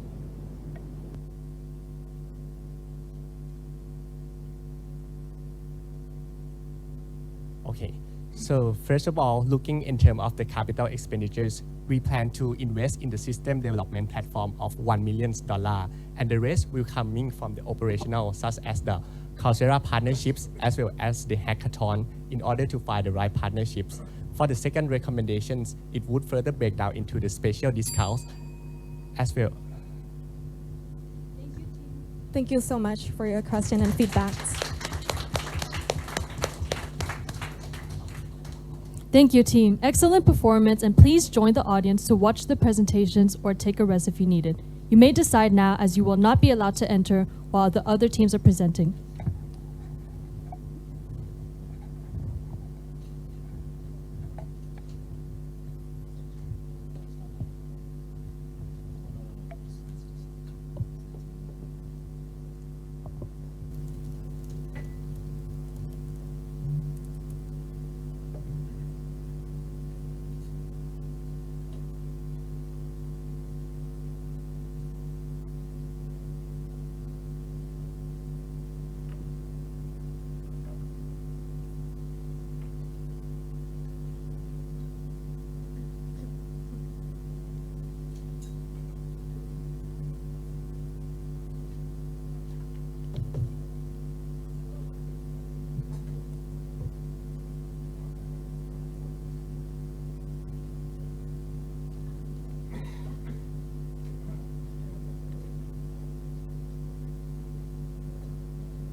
Do you want to?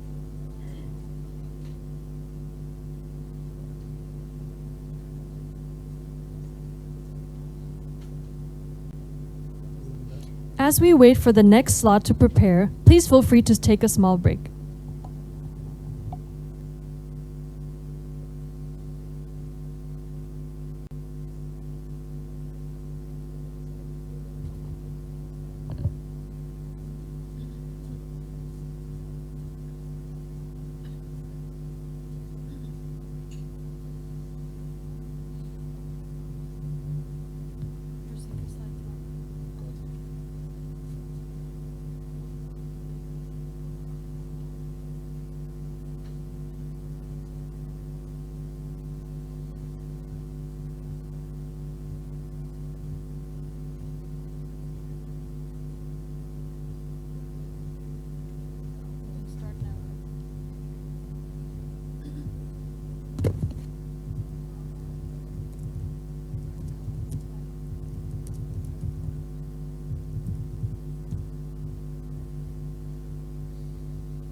Attention participants, if you wish to watch the presentation, please enter the presentation room.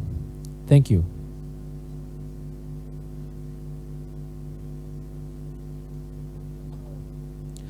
Ladies and gentlemen, thank you for your patience.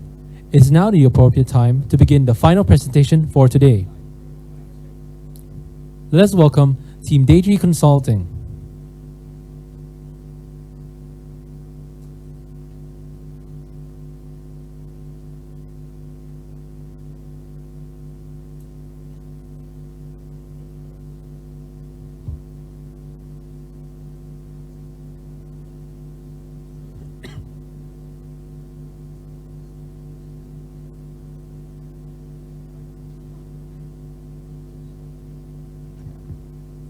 Teams, you have been handed over a microphone and clicker, so please give it a try.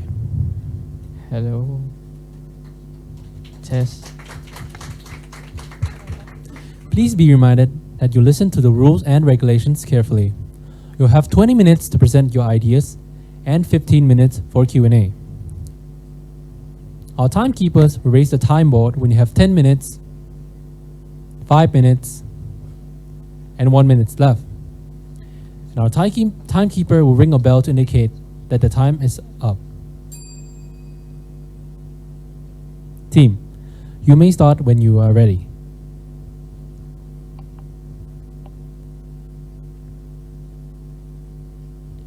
To truly become customer-centric with design thinking, a wonderful vision from Cathay Pacific. Good morning, judges. We're Daydream Consulting, and we're here today to make this wonderful mission of Cathay Pacific a reality. So, let's start off with our company analysis. Cathay Pacific is a customer-centric by design thinking airline. So, Cathay Pacific is found in Hong Kong in 1946. It is a major international airline offering premium airlines, and it was a founding member of One World Alliance, offering more than 900 destinations. It is based in Hong Kong, and its main service offering is international flights, and it is operating in a sensitive industry, which is the airline industry, which means that this industry can be affected by many factors like weather, behavior, and even economics. So, during the COVID-19 pandemic, the company has transformed into customer-centric with design thinking. So, being customer-centric means it has empathy for their customer, and they emphasize on delivering the best customer experience. And design thinking is enabled by technologies like customer data, AI, and machine learning. For design thinking, they want the company to have the whole design thinking mindset as well, and they have the agile working style. So from our analysis, we found that the current company objective is to become an airline that understands and provide customers with the best experience by utilizing design thinking frameworks and technology, and also prepare for any unforeseen events as we are operating in an unforeseen, like a sensitive industry. So to achieve this ambitious objective, two key goals need to be accomplished. First, to become an airline that understands provide customer with the best experience by utilizing design thinking and technologies. The second goal is to be prepared for any unforeseen events. So let's focus on the first goal, to become an airline that understands and provide customer with the best experience by utilizing design thinking and technology. So we did this by using design thinking framework as well to decide the right thing to define customer problems. We start with our customers, so we analyze that our main customers are business people and travelers. Their needs for business people is to be, business needs to be done successfully, which means that no late meetings and everything needs to be done successfully. For a traveler, they emphasize on vacation and fun experience. And for pain point for business people is that when the business doesn't done well, which means they are late to the meeting and they have no control over their time and schedule. And for travelers, they have a bad experience with depart during flight and after the flight as well. So from our analysis, we found that the root cause of this pain point for both is the time. So for business people, they are when they are late, they're gonna be very upset because they are late to their meeting and they think they waste their time and their schedule is now messed up. For traveler, they have a long way at immigration and their delay travel plan. It delayed their travel plan, which caused a lot of fluctuations. So we're gonna take a look at what can cause delay in time. We're gonna look at this into the framework of customer journeys. So we start from before flight, is the journey to the airport. This could be affected by traffic or whether it's in some countries. And the immigration, this can take a long way, and we don't know how long the line is or how long the process will take. And the next one is walking to the gate. You don't know where from the immigration to the gate, how long it will be. And the next one is during flight. The flight can be delayed. This can be caused by technical problems or weathers. And lastly, after flight is the same, immigrations, walk out of the airport, and lastly, go to the destination. So with that, our first key question arises. How can Cathay Pacific mitigate customer bad experience with the time by utilizing design thinking and technologies? Now, let's move on and focus on our second goal of to be prepared for any unforeseen events. So airline business is very vulnerable to many factors. It can be affected by many factors such as regulations, weather conditions, behaviors, and even economics. But in Hong Kong, especially regulations and weather condition is very important here. So currently, Cathay Pacific relies on only Hong Kong-based international flight, which is very vulnerable to risks. And using design thinking mindset, and we learn and improve from the black swan event that happens recently, which is the COVID-19. We have to be prepared for something that happened. And right now, with that, we have only one service offering, which means that if anything affects to our service offering right now, it will cause a major risk. And as you can see from COVID-19, it caused a big hit to the Cathay Pacific Airline. So we should diversify to prepare for unforeseen events. With that, our second key questions arise. How can Cathay Pacific diversify its offerings to be prepared for unforeseen events? Now, to sum up in our executive summary, in order for Cathay Pacific to achieve its ambitious goal, it needs to tackle two key questions of first, how can Cathay Pacific mitigate customer bad experience with time and by utilizing design thinking and technologies? Second, how can Cathay Pacific diversify its offering to be prepared for unforeseen events? And with that, we come up with two strategies: depart and diversify. So with our two comprehensive strategies, we expect to gain an impact of NPV of 648 million Hong Kong dollars, and we're gonna operate in 16 aircrafts domestically in China. So now I'm gonna pass the mic on to my colleague Kanita to talk about our first strategy. Thank you, Captain. So moving on to our first strategy, depart. Our first strategy aims that Cathay Pacific should be a leader in this industry in utilizing emerging technology and trends in their customer needs. And looking at Cathay Pacific right now, currently they have 4 main points. First, they have design thinking. Second, they are customer centric. And third, they have technology team. And lastly, they have agile methodology working ways. So now, turning the page to customer side, our customer mainly, as Captain have said, mainly purpose is business and travel. This means that times matters for them. Delay is important issue in this case.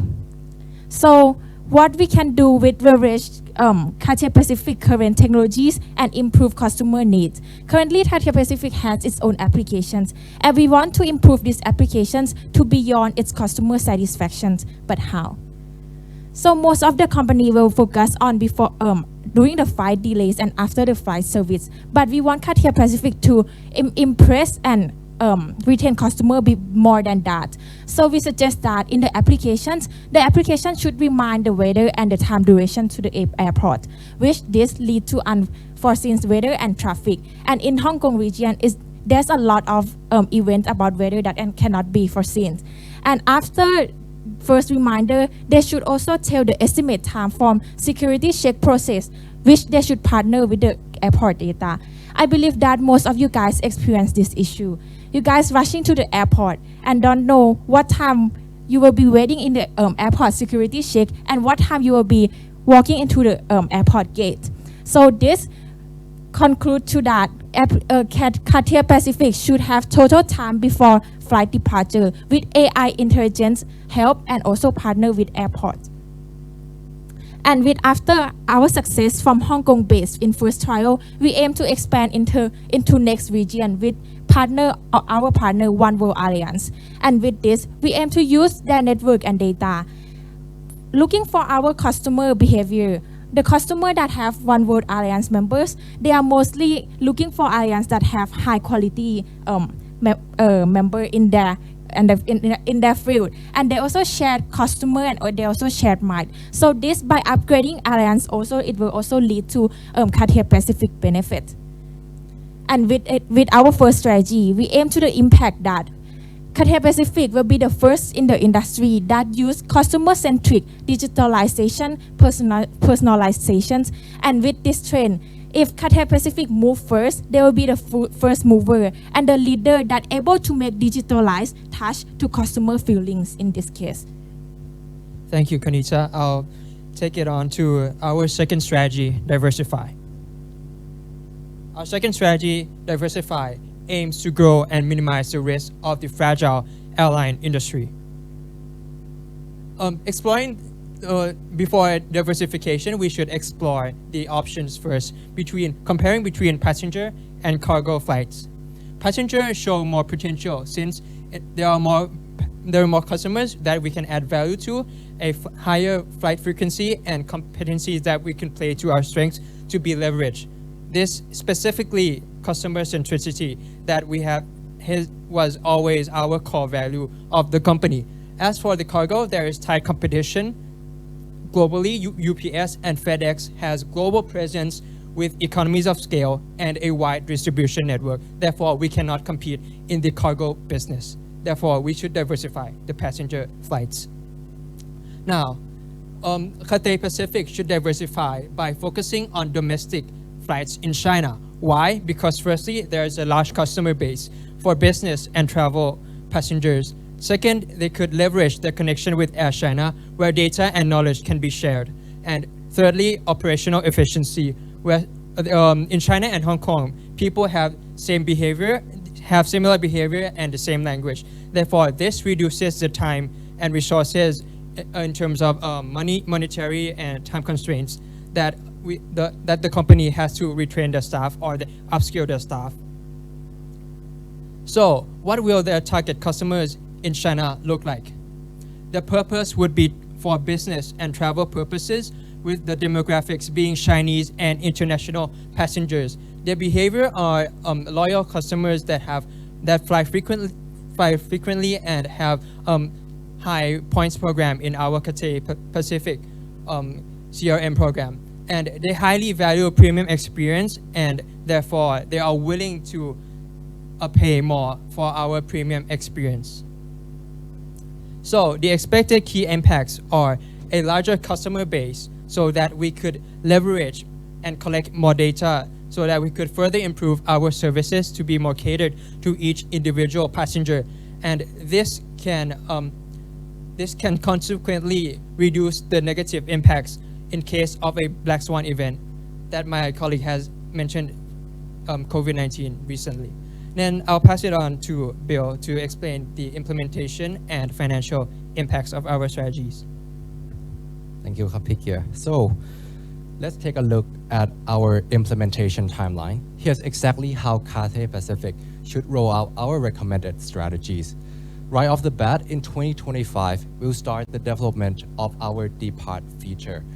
And the development will be around 1 year, and we expect to launch the depart feature with the initial launch in Hong Kong outbound flights.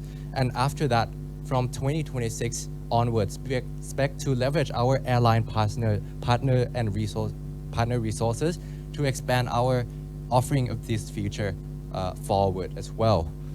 And for our diversified strategy, we expect to start the development of the preparation of our China domestic route initiative.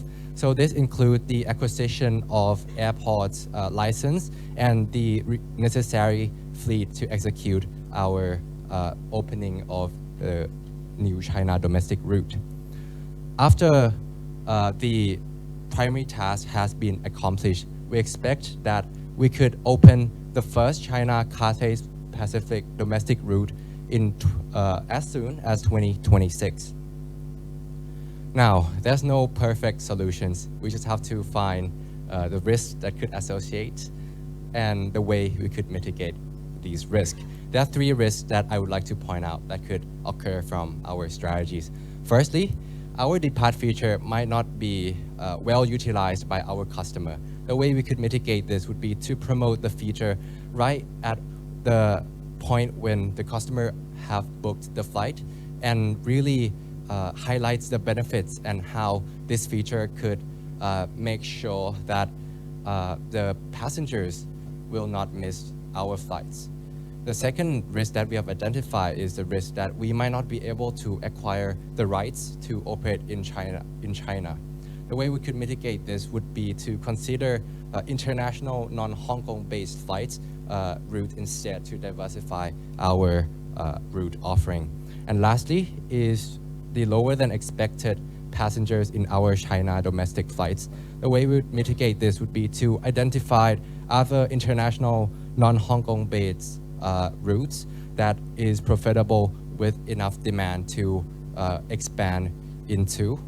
And with that, we will be able to successfully ensure that our strategies will make a real impact to Cathay Pacific.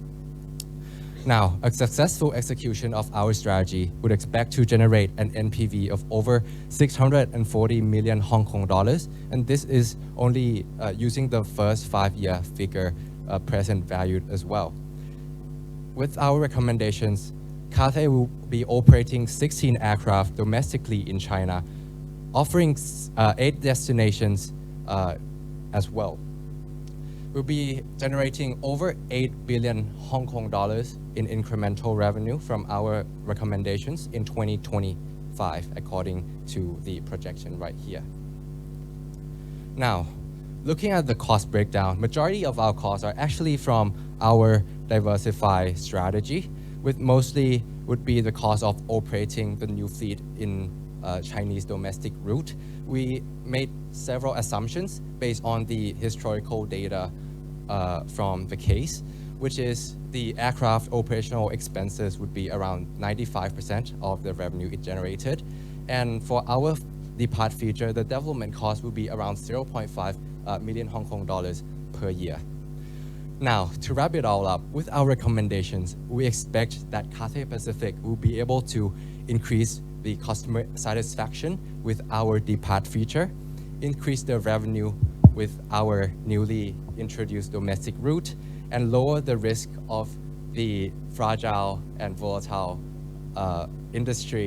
flight industry of Hong Kong, and ultimately open multiple doors for future opportunity of growth for Cathay Pacific. And that's the end of our presentation. We're Daydream Consulting, and we would like to open the floor for any questions you may have. Thank you very much.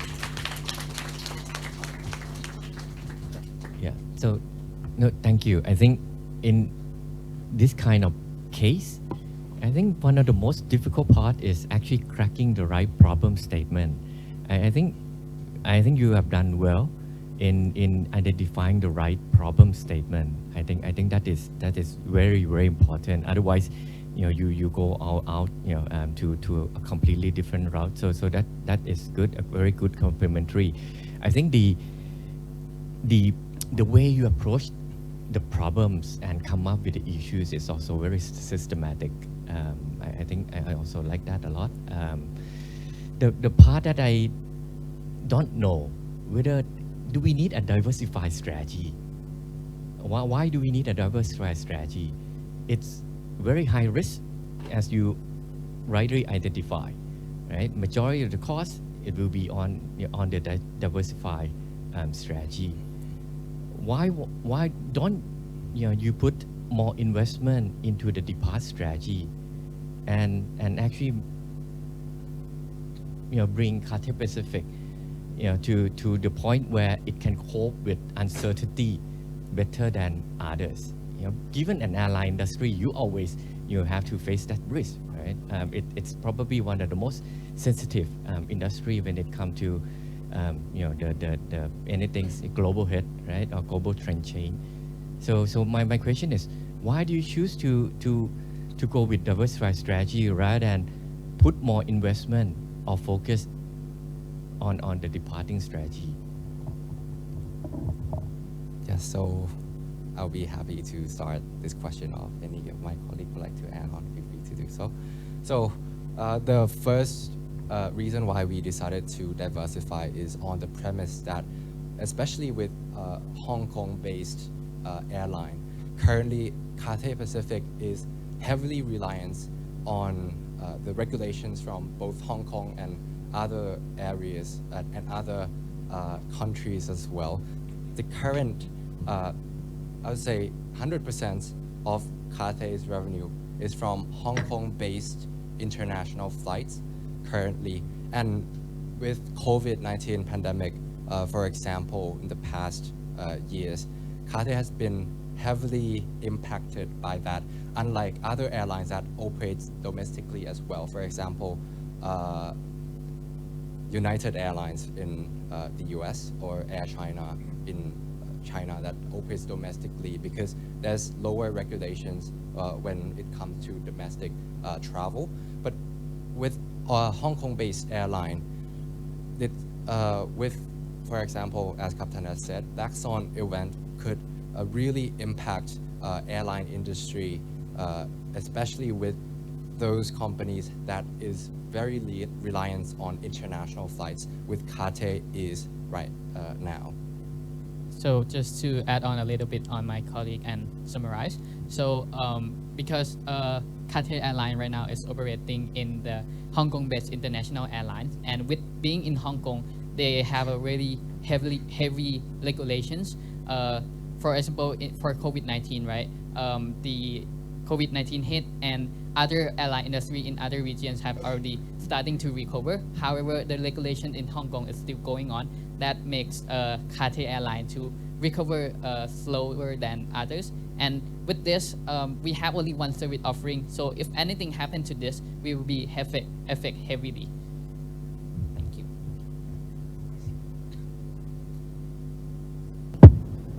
My follow-up question, first of all, I think you have done an excellent presentation. In your NPV, so you mentioned you pick up the numbers. So in your NPV, I would like to ask, if you compare two strategies, which one provides more return? And when you talk about diversification to expand to China, obviously Cathay Pacific has successfully passed during the COVID period, right? So even if there is a black swan occurring in the future, could we, from what we have, what Cathay already have, could we actually pass through that period without actually implementing the diversification? And if you were actually promoting to diversify, have you looked at the current cash position and how much would these cash be depleted? And if you mean, I mean, in terms of your risk, could Cathay actually pass through those periods if there is another black swan before 2029? Yes, okay, so I would like to answer that question first. So to calculate NPV, actually all of these NPVs are generated with our diversification strategy. As with our first strategy, it's quite difficult to quantify the real impact and the impact on the real cash flow coming into Cathay with the feature. However, we expect that the first initiative will be focused more on the qualitative side, on the customer satisfaction, which of course would then contribute to higher revenue and NPV after the implementation. But with this figure, all of this would be from our diversification strategy. And regarding the cost and the cash flow situation of Cathay Pacific, majority of these costs would be operational, and we expect that the way Cathay would operate these fleets in domestic China and the way we diversify would be to either one, to use the current fleet of the unprofitable route and use that aircraft in this operation instead, or two, would use financing from banks instead of using the current cash flow from current operation. And using 9% working average cost of capital, we expect that that would be a good representative for Hong Kong-based company cost of financing for this initiative. Thank you, Daedrian Consulting. I just want to pick up on my colleague's question. You on strategy, on the diversification strategy. I think the question was, how does design thinking help Cathay Pacific cope with industry changes? And you moved on to opening up domestic flights into China, which is arguably a strategy in itself. But how does that relate to the question which has been asked, which is design thinking? Yes, so the way we would address the question would be with our first strategy. But by reading the case, we see that there's a huge risk and the potential that Cathay Pacific could capture in expanding and diversifying its offerings. And with the past historical data of quite significant, although might not bring the company down, we expect that if this COVID-19 pandemic impact occur even longer than this, it could heavily negatively impact the company, and there's a huge risk that we could and should be mitigated with the current business offering of Cathay Pacific. And by adding new offerings, our current customers will have more options to go in between Chinese cities, which are current, majority of our customers are actually from those Chinese communities as well. So to add on to my colleagues and summarize a little bit. So for our first strategies, the part is the strategy where we utilize the design thinking the most in providing the customer with the best experience, as we are customer centric, as well as utilizing technologies to do that as well. And for our second strategy, instead, we use like the design thinking method of thinking by learning from our mistake and improve to make the service offering to encounter with unforeseen risks.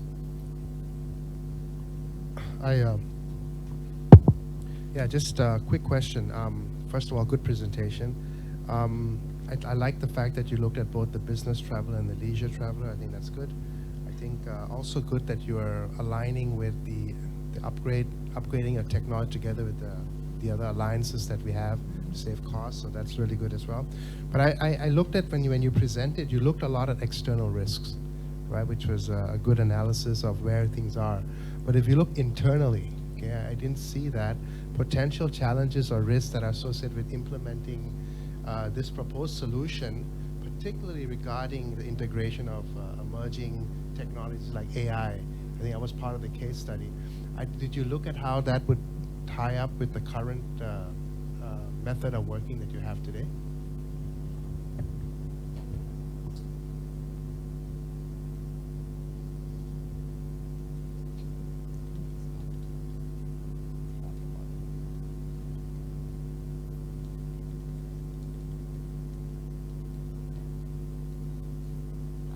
To address that question, so here's the four current main core value of what Cathay Pacific has having right now, and one of it is actually technology teams, where we actually noticed that having this all features would take a lot of AI implementations and data collections. That's why we will be using our current technology team with their methodology of working of agile working, because they are ready to do new things that make it doing the right thing to Cathay Pacific as well. And aside from that, we also will be, as you mentioned, we also will be using our existing networking and data collections to implement in this strategy as well. And if I could add on, with our first strategy, we will be able to collect multiple data points. For example, the conversion rate to use our feature, or how accurate are the estimates that we could predict. And with continuous collection of these data, we're able to create the most accurate representation of the current wait time that customers have to, of passengers have to wait to go through all the airport procedures.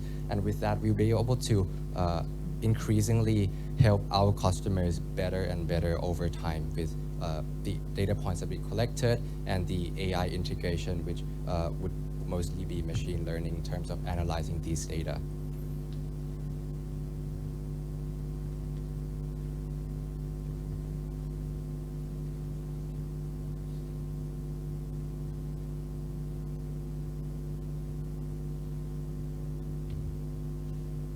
Just hi.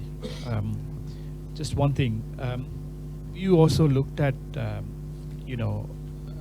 pre-booking customer experience as well, and also how do you make Cathay Pacific, like whether it's the airline of choice or the best service or best in terms of safety and sustainability or ESG, and also having the best people, which is also quite important, right? The soft side of the business.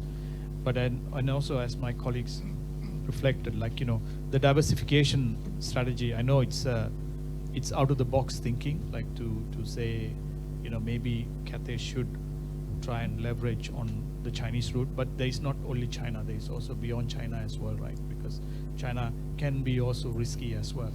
So have you actually looked at all that? And then I'm not that clear about your ROI on the financial side, because you're using a WACC, which is, I don't know how you arrived at the WACC, whether it's you used it based on the company's WACC today, or whether it's based on industry WACC. Just trying to understand the ROI on that as well. I'll be happy to address the first question. Captain, can you navigate the slides?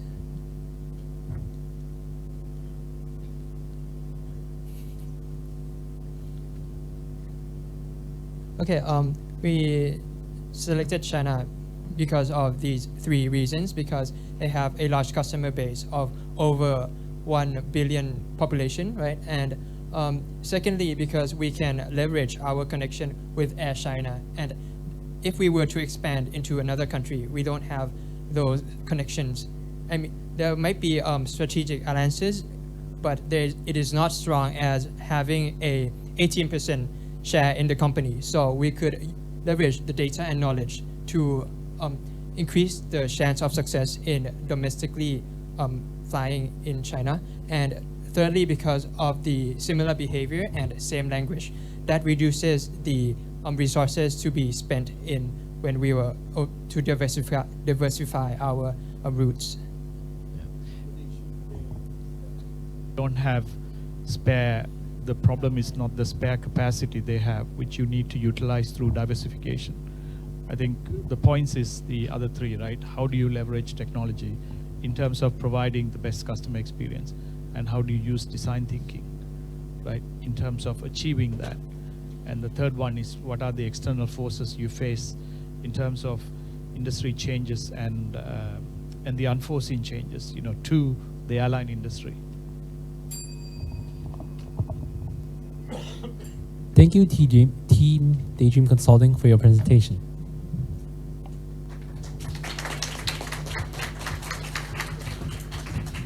And that is the end of the finalist presentations. We will now commence with the judges' deliberation.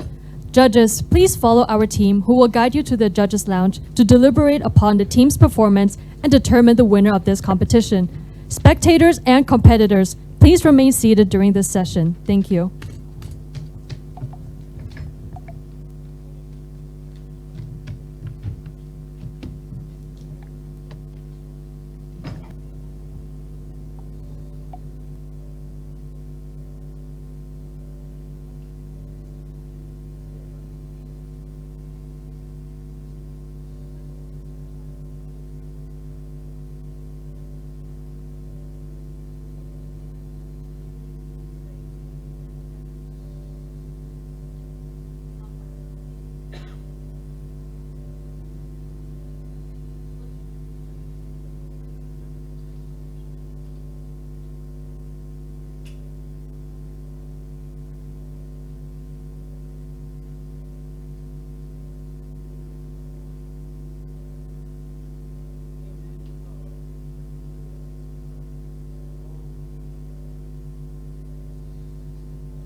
Participants, may we please invite you back to the main stage, please.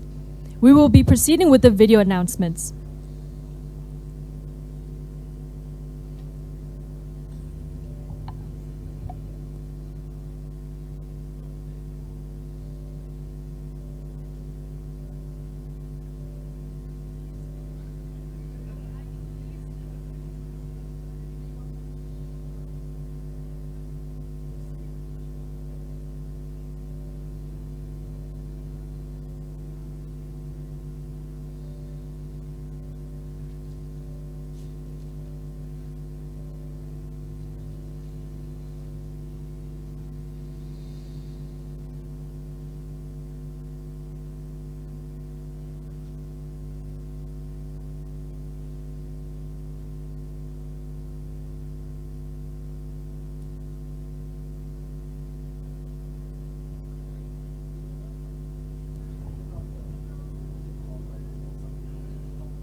Everyone, please make your way to the main stage.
Welcome back.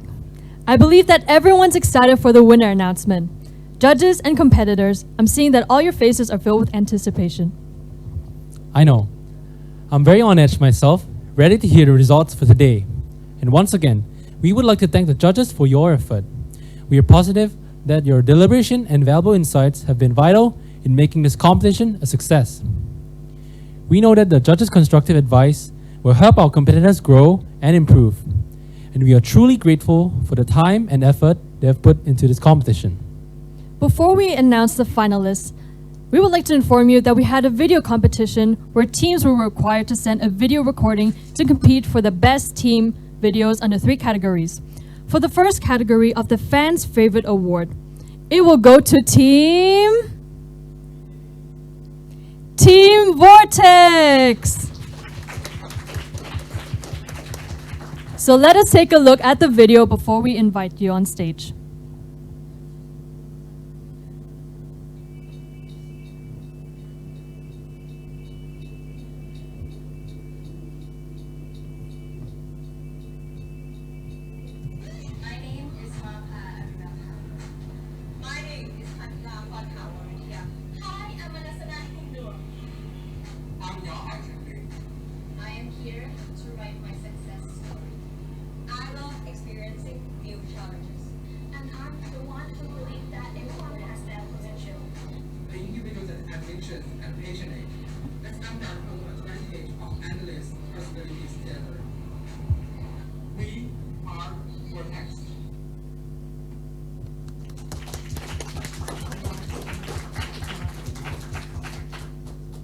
May I please invite Kun Supama Kempila from HSBC to do the honors of presenting the fan favorite video.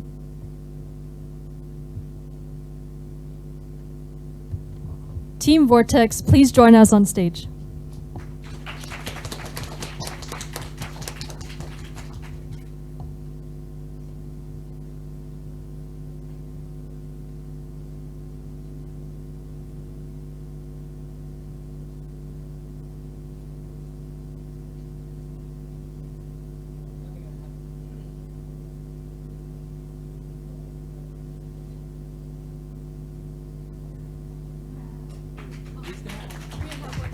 You still take a bit more photos. Thank you.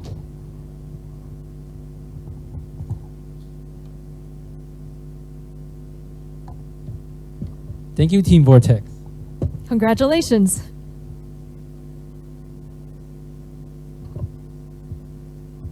And for the second category, the HSBC Executive Award video goes to Team Apex Advisory. Let's take a look at their video.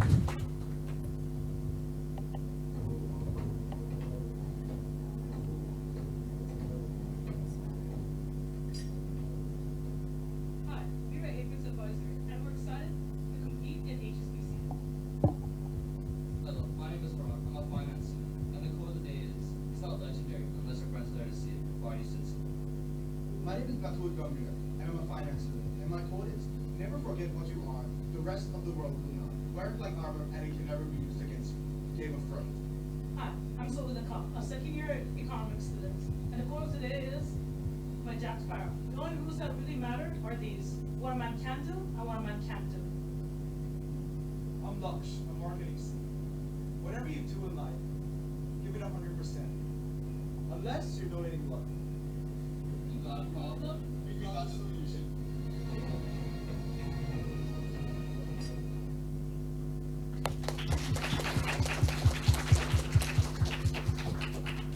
Unfortunately, Team Apex Advisory is unable to attend today's event, but the prize will be transferred to them accordingly. And for the third category, the organizer's favorite video will go to Team. Now, which team do you think it will go to? This one is voted by our own organizing committee. Do you remember who you voted for? I can, but I'm not going to spoil it for you guys. Okay. Oh, so we'll see if the video that you were cheering for will actually be the winner.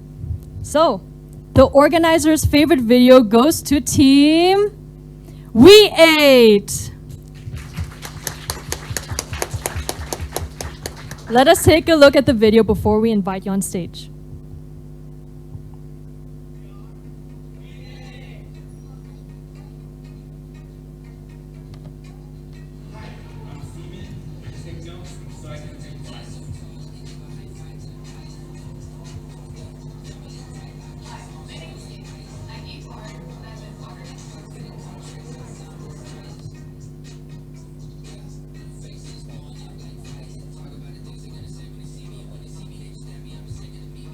My name is Jay, and this is kind of the only thing I go very hard on. Voiceovers and video editing.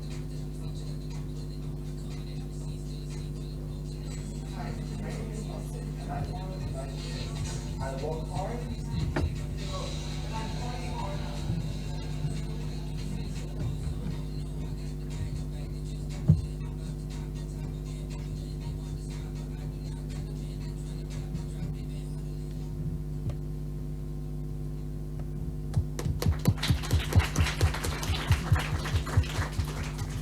I would like to invite Kun Warapon Inyang from HSBC and Kun Yanisa Sirisongwunchok to do the honors of presenting the organizers' video awards.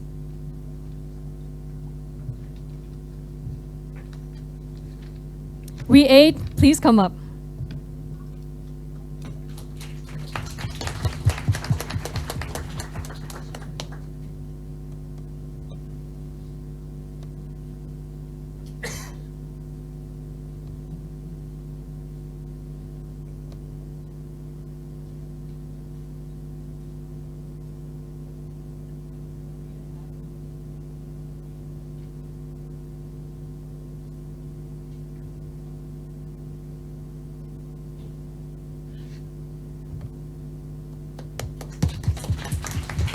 Congratulations, Team VA.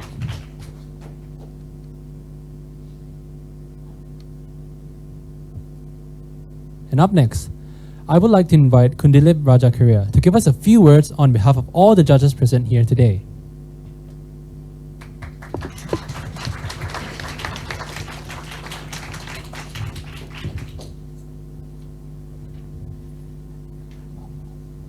Thank you. I think more than the participants, the judges had a hard time actually deciding who was the best team. I think you all four exceeded expectations. It was fantastic. To put forward something within 3 hours was great.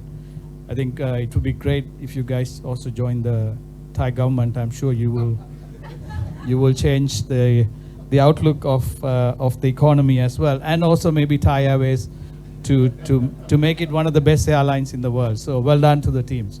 So great work, and I think it's really good to see the talent. I learned a lot. I think it's all about learning, and I think our judges also did. We had to deliberate as to who were the best. It wasn't easy to choose. But because by far all four teams did a fantastic job, because you've come to the final round, right? So, but sometimes there's only one winner. But and also we had to pick the winner who we, in our mind, we think would be world class in terms of bringing the trophy back to Thailand. So the winning team, no pressure. You have a big job because you have to bring the trophy back to Thailand as the best team when you represent Thailand in Hong Kong. It's a case study which was quite interesting, because it took me a few hours to go through the case study, leave alone trying to find 3 hours to put together the case, because I think it's something which an industry which we are in, hospitality, travel and leisure, and also resonates with what we do as well. It's about customers and all those, and our guests, and problem solving, and also exceeding customer expectation and making guest journey seamless. So I think all 4 teams did a great job. I'd like to thank HSBC for having us here today. I'm sure all the judges will be able to get our loans approved now by HSBC. So Giorgio, no pressure from you. But also the team. I think the team did a fantastic job in terms of, coordinating everything and keeping us posted and sending us the homework and also making sure that we did the scoring right, and it was done very well. So thank you all for the team, and well done to the team, and great to be here as part of this challenge, and also thank MUIC as well, and the universities which took part. It's nice to see the Chula University, there was 3 places, and with Thammasat being also chosen as one of the contestants as well. So well done to everyone, and thank you all, and you will see who's going to be the best of the best. So thank you.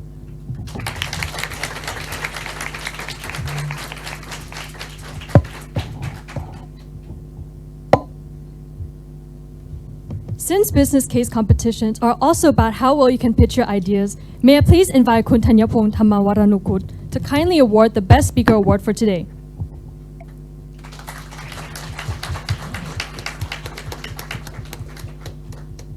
Let me announce the Best Speaker Award. The best speaker is Supakon Wichai Thamarit Kha.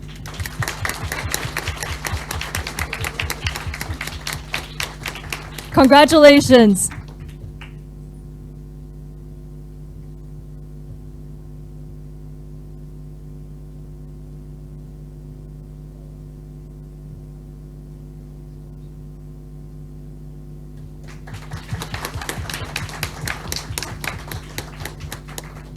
Well, without further delay, I think it's the time and finally the moment that we've been all waiting for. 9. Can you guess what time it is? Definitely, Anne. It's the final results time. That's right. With hearts pounding and anxiety through the roof, and one winner that will represent Thailand at the HSBC HKU Thailand Asia Pacific Business Case Competition 2024. Let's take a look at today's final ranking. To announce the third runner-up, may we invite Kun Nawin Intarasombat and Kun Thanachot Reung Sithiwat to do the honors of presenting the rewards.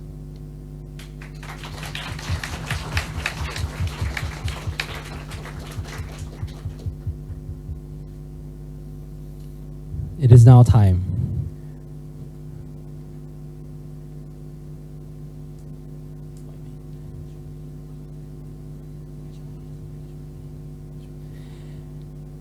And the third runner-up of HSBC Thailand Business Case Competition 2024 goes to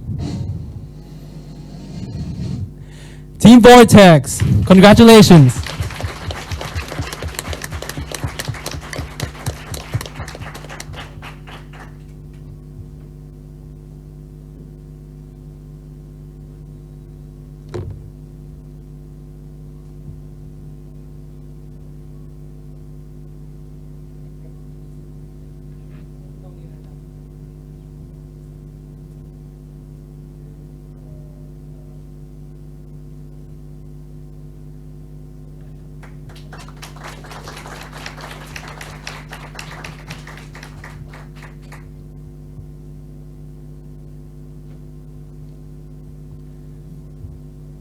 Thank you, team.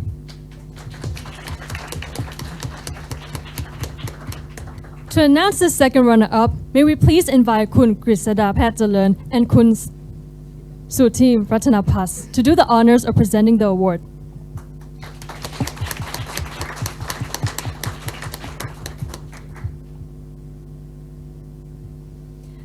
The second runner-up goes to Team Dewey and Co.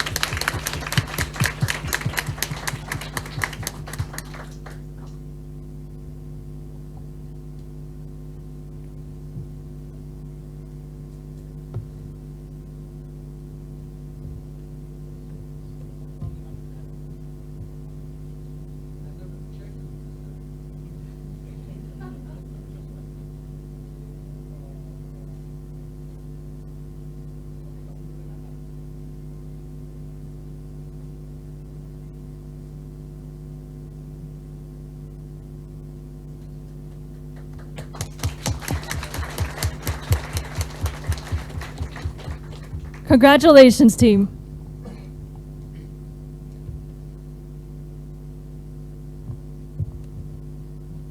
And to announce the first runner-up, may we invite Kun Sudapan Tiwa Thamasathit and Kun Stephen Ashworth to do the honors of presenting the award.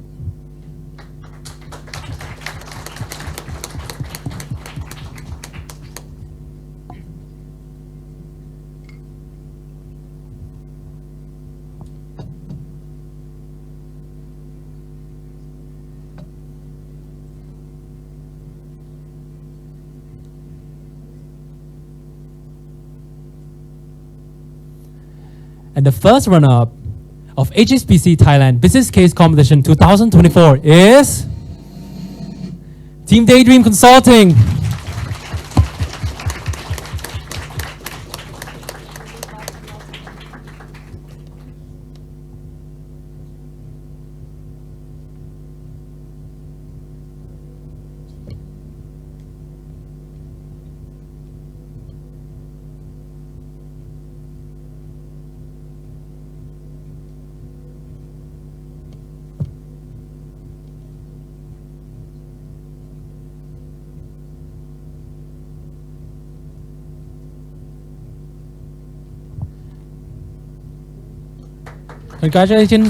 Congratulations, Team Daydream Consulting. 9. I can't believe that we're actually coming to the end of this journey by announcing the winner of the competition. For the winner, may I please invite Kun Giorgio Gamba and Assistant Professor Dr. Thanalek Thanakit Sombat, Chairman of Business Administration of Mahidol University International College, to present this prestigious award.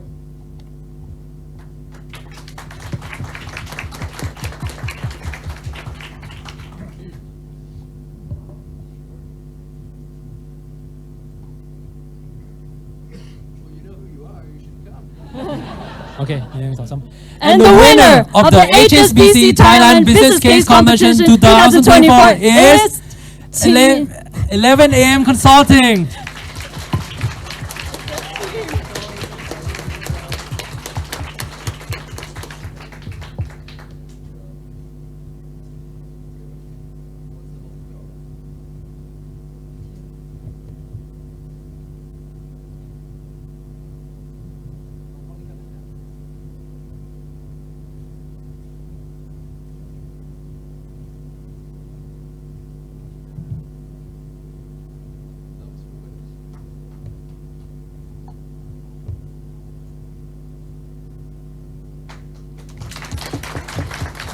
Congratulations, team 11 AM Consulting.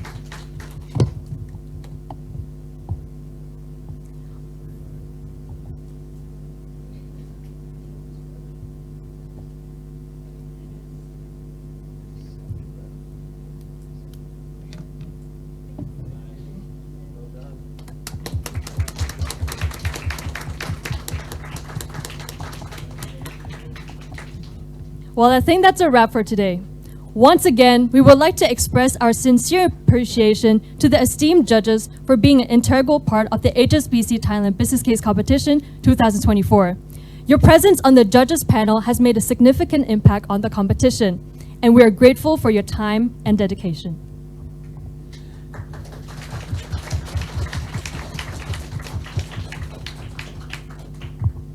In addition to the esteemed judges who have honored us by participating in today's competition to groom the new generation's talent who will become the future business leaders in the country, we are delighted to welcome the support from Suntory Beverage and Food Thailand. They have provided us with some of their health and wellness products for everyone who is joining today. I am sure that you have all noticed their promotional booth by the entrance, so please don't forget to stop by and grab some of their products. We would also like to extend special appreciation to Kun Mathuwali Sathit Yuthadakan, Director of Regulatory Affairs and Corporate Affairs, Suntory Thailand and Indochina. Kun Mathuwali Sathit Yuthadakan will represent Suntory in presenting the prize to all final teams at the conclusion of the event. I would also like to extend a very big thank you to MUIC Case Club for organizing this event and for their hard work and dedication in organizing this. Their efforts have been instrumental in making this competition a success.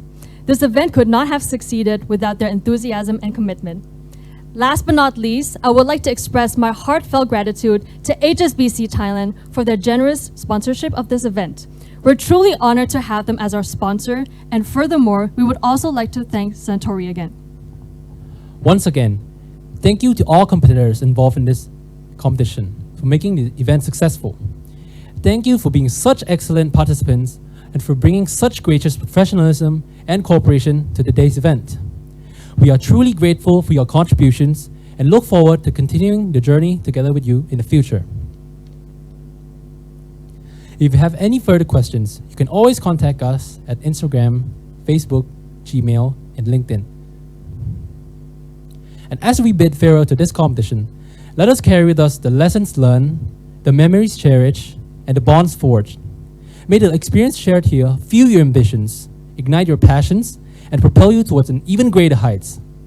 Even though we're approaching the closing of this event, your journey towards greatness continues.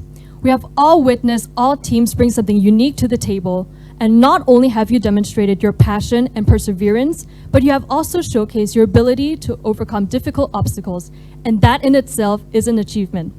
Regardless of whether you walk out of here with an award or not, remember that your ideas have the power to influence the future, and that is something that you must always cherish. Keep learning, keep growing, and keep taking initiative. Go out there and make your impact in the world. This is Anne. This is Nine. Ladies and gentlemen, till we meet again at the HSBC Thailand Business Case Competition 2025!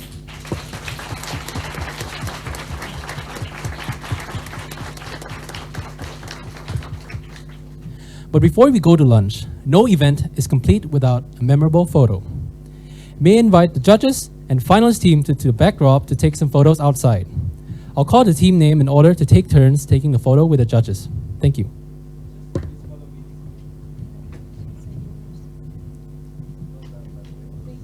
Very articulate.